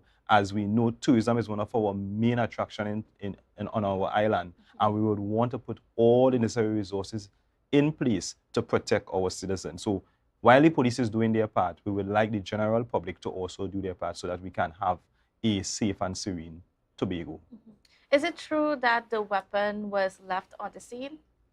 That I cannot confirm that information. So at that point in time, we are still in our investigative aspect, and whatever little information we have, as we often say, we want to keep it close to our chest so that when we do bring the charges, the person or the persons are not prejudiced by public outcry, or the judiciary is not influenced by public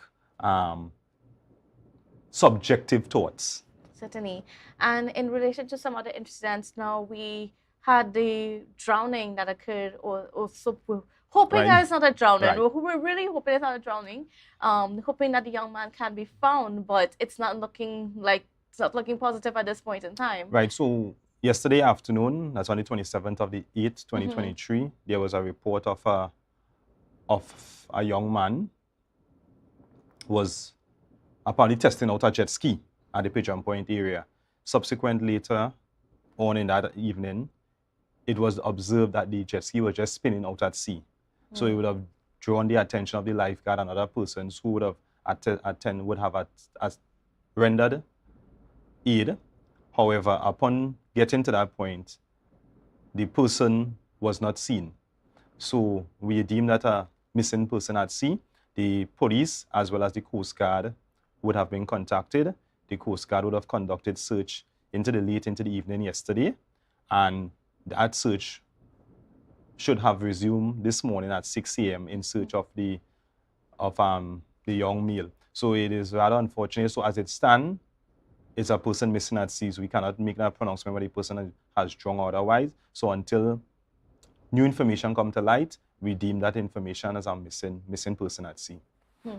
And what about in terms of the vessels that the police are supposed to have? Because I know, was it last year, the THA would have at least offered 2 vessels, or was it 1 or 2 vessels to the police to use in those areas around to help with either monitoring the reefs or monitoring the coastal areas, or to help in situations like this? All right, so in relation to that, though, that content, what would have happened is the THA did have some conversation with the Trinidad and Tobago Police Service, and an agreement was made that they had 2 vessels that they can assist the marine unit, which would to enhance the marine unit of the Trinidad and Tobago Police Service, right? So as it relates to those 2 water vessels, they are in need for some repairs before they come on stream. However, in lieu of that, our counterparts from Trinidad, they would often come to Tobago and give us aid on the seas so far. So we don't have a resident unit in the Tobago as yet.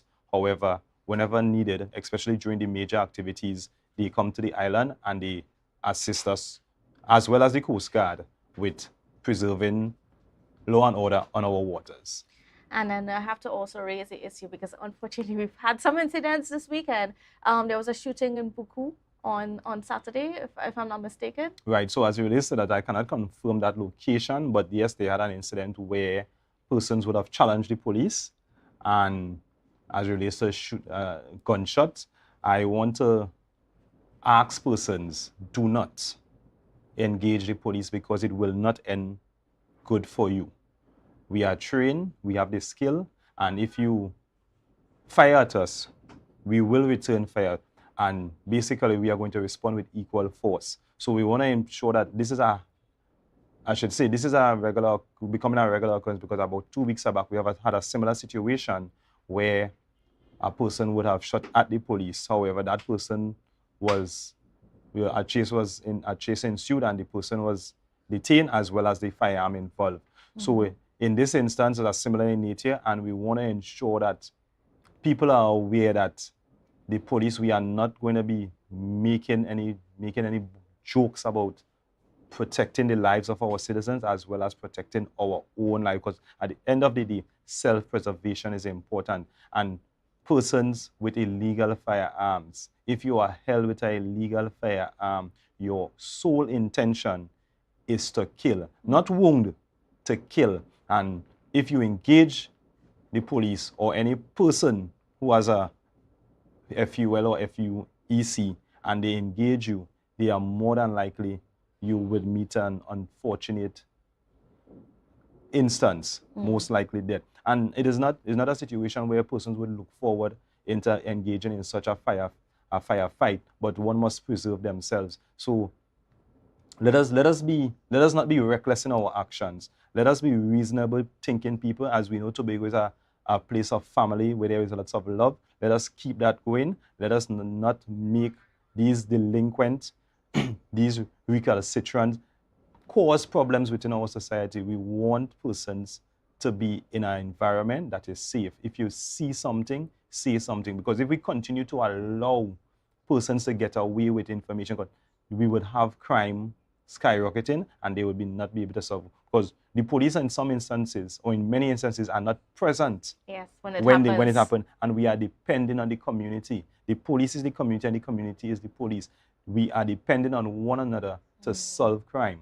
So going back to that incident down at Crown Point, if you persons who were there, if you would have seen something, say something so that we can bring the perpetrators to justice and the evidence would be sufficient so that person would face the necessary judicial aspects of the laws within Trinidad and Tobago. All right, and now we just want to move on a little bit to Independence Day, where we are going to be celebrating who we are as a people, as well as our forces, including yourself. Yes. And so I know there's some measures that are going to be put in place for that. So right. What does the public need to know? Right. So Trinidad and Tobago, happy independence. We are going to celebrate 61 years from 1962 to present. And as part of that celebration, our military, paramilitary, as well as our unarmed personnel will be celebrating in the form of a parade. It's an annual event and we all look forward to it. So this year, our parade would start at the usual parade ground in the Bacalet, Scarborough, and the march would proceed west along the Claude Noel Highway. This would mean that there will be road closure from the Bacalet in the vicinity of the health center. To that road, there will be no parking and the road will be closed right up until the point of Wilson Road, the Wilson Road intersection.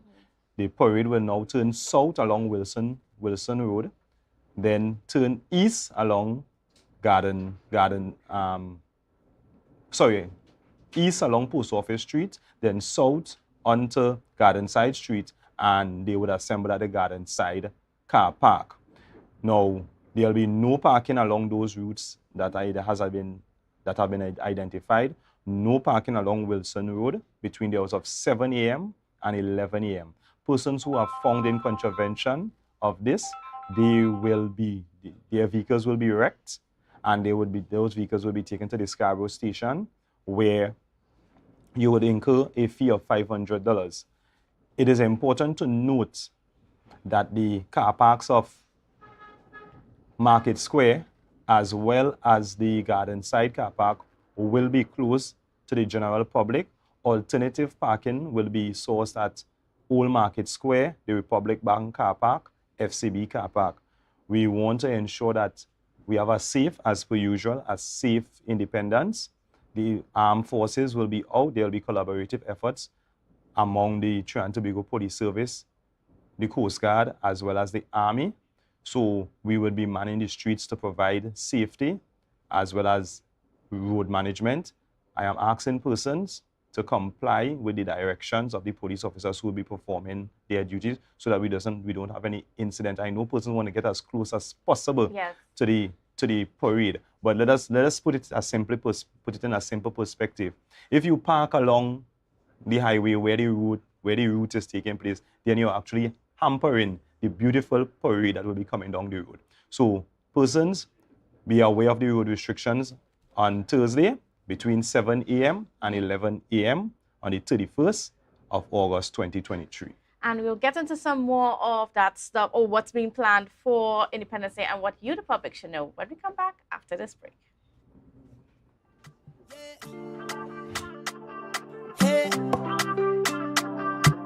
Tobago updates. Good morning, Tobago. Wake up with Candace and Denise. Let's go, go. It's a brand new morning.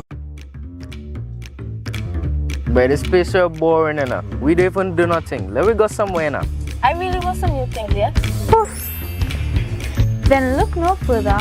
Portmore is the place for you. Oh, really? Yes. You can have anything that your heart desires. Take a look for yourselves. A world of endless opportunities. Feeling hungry? Go get something to eat. Books and stationeries, games, and much more. Portmore, the island's beat.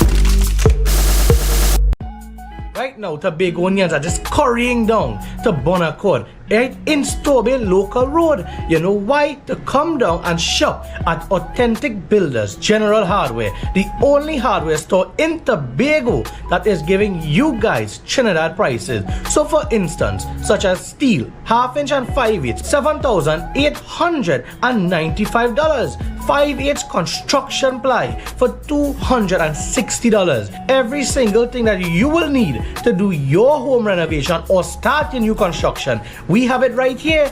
And to get your quotation, it's very easy. Just WhatsApp us at 272-1990 and we will do your free WhatsApp quotation for you.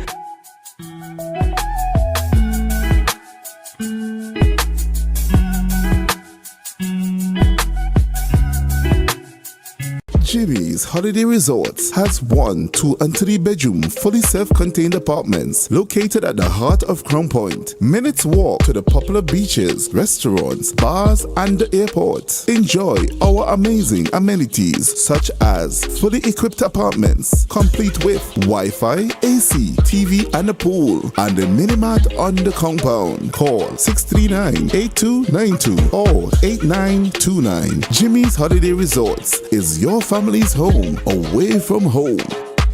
Summerama, real steam for the summer at Standard. Is a dream for the summer. Dreamy, steamy, Standard. What you have? What you have? All the best deals, no drama. Standard be beat like a hammer. Go tell your friend, tell your papa, tell your mama. We got more, we got more. Standards have what you're searching for. Quality brand, discounts galore. New things for the summer, online in store. Summertime is here, so make the most out of it at Standard. Never beating on quality and price. It nice. Yeah. Hey. Tobago updates.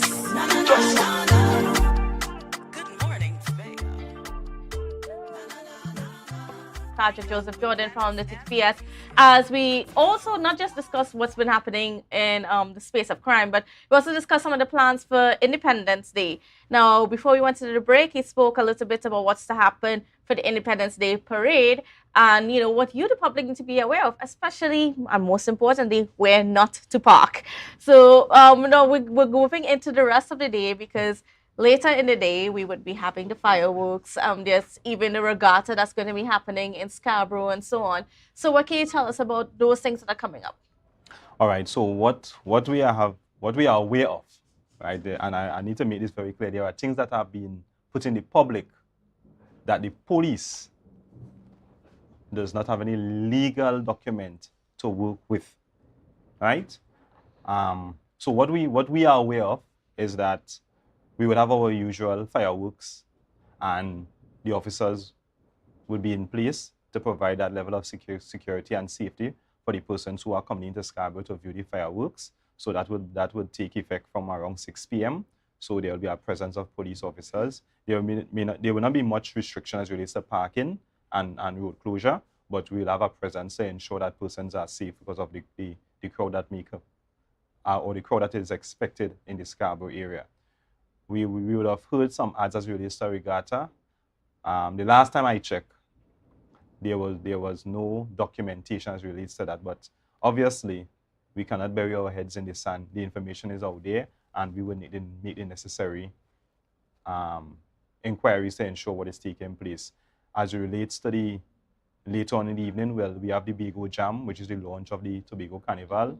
So that will be another activity that the police will be paying attention to. We will be doing our regular searches, providing that security to ensure that Trinidad and Tobago remains safe.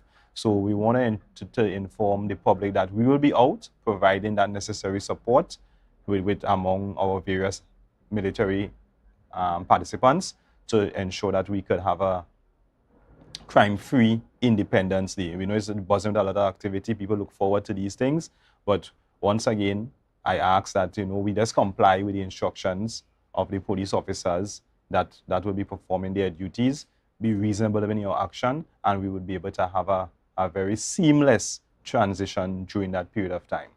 And then what is to happen, like in terms of parking for Scarborough? Will people be allowed to park alongside the Milford Road to watch the fireworks next to the seawall and that sort of thing? Right. So parking will be allowed on one side of the roadway because the road is generally wide, so that will be more.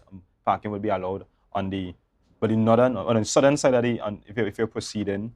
So basically the seawall. The seawall, right? So on the southern side of that Milford Road, and we would have the necessary restrictions as time would. But sometimes we have to adjust. Let me put it this way, because depending on your crowd and all these things, you will make necessary adjustment while out there. But generally, we have not put in place any strict no parking zones for Scarborough. Just that we want persons to be reasonable. The various car parks will be available at that point in time to allow parking in the Scarborough area and environs. So just be observant and compliant, and we would have a wonderful evening on Independence Day. Yes, and as it relates to fireworks, are people allowed to use fireworks during that day, or should it only be for what the government arranges? Right. So basically, as it relates to fireworks, there is the commercial type fireworks where persons are allowed to use, as compared to the industrial type, which will be the main event. So persons they can purchase their commercial fireworks from the authorized dealers, and of course you're going to use it in a reasonable and safe manner. So persons are allowed to purchase their as I said, their commercial fireworks and use same. Now, if they are depending on the quantity, there are certain restrictions as it relates to that. So persons need to comply, and that would mainly be for the suppliers. They would sell their fireworks in relation to the regulations that provide for such. And as it relates to the industrial type fireworks, there are a number of policies and security measures that ought to be put in place, and in order for you to do that, so police would have to get involved to make sure that it is secured, it is escorted. All these things are the usual part of the package. So within the next 3 days, all those things will be provided. And of course, with everything, safety is important, because we can't have fireworks going on all over the place in a irresponsible manner. So there is some responsibility as to the users as well as the sellers of these products. And should anybody in the public have anything to fear in relation to an incident happening similar to what happened on Sunday morning?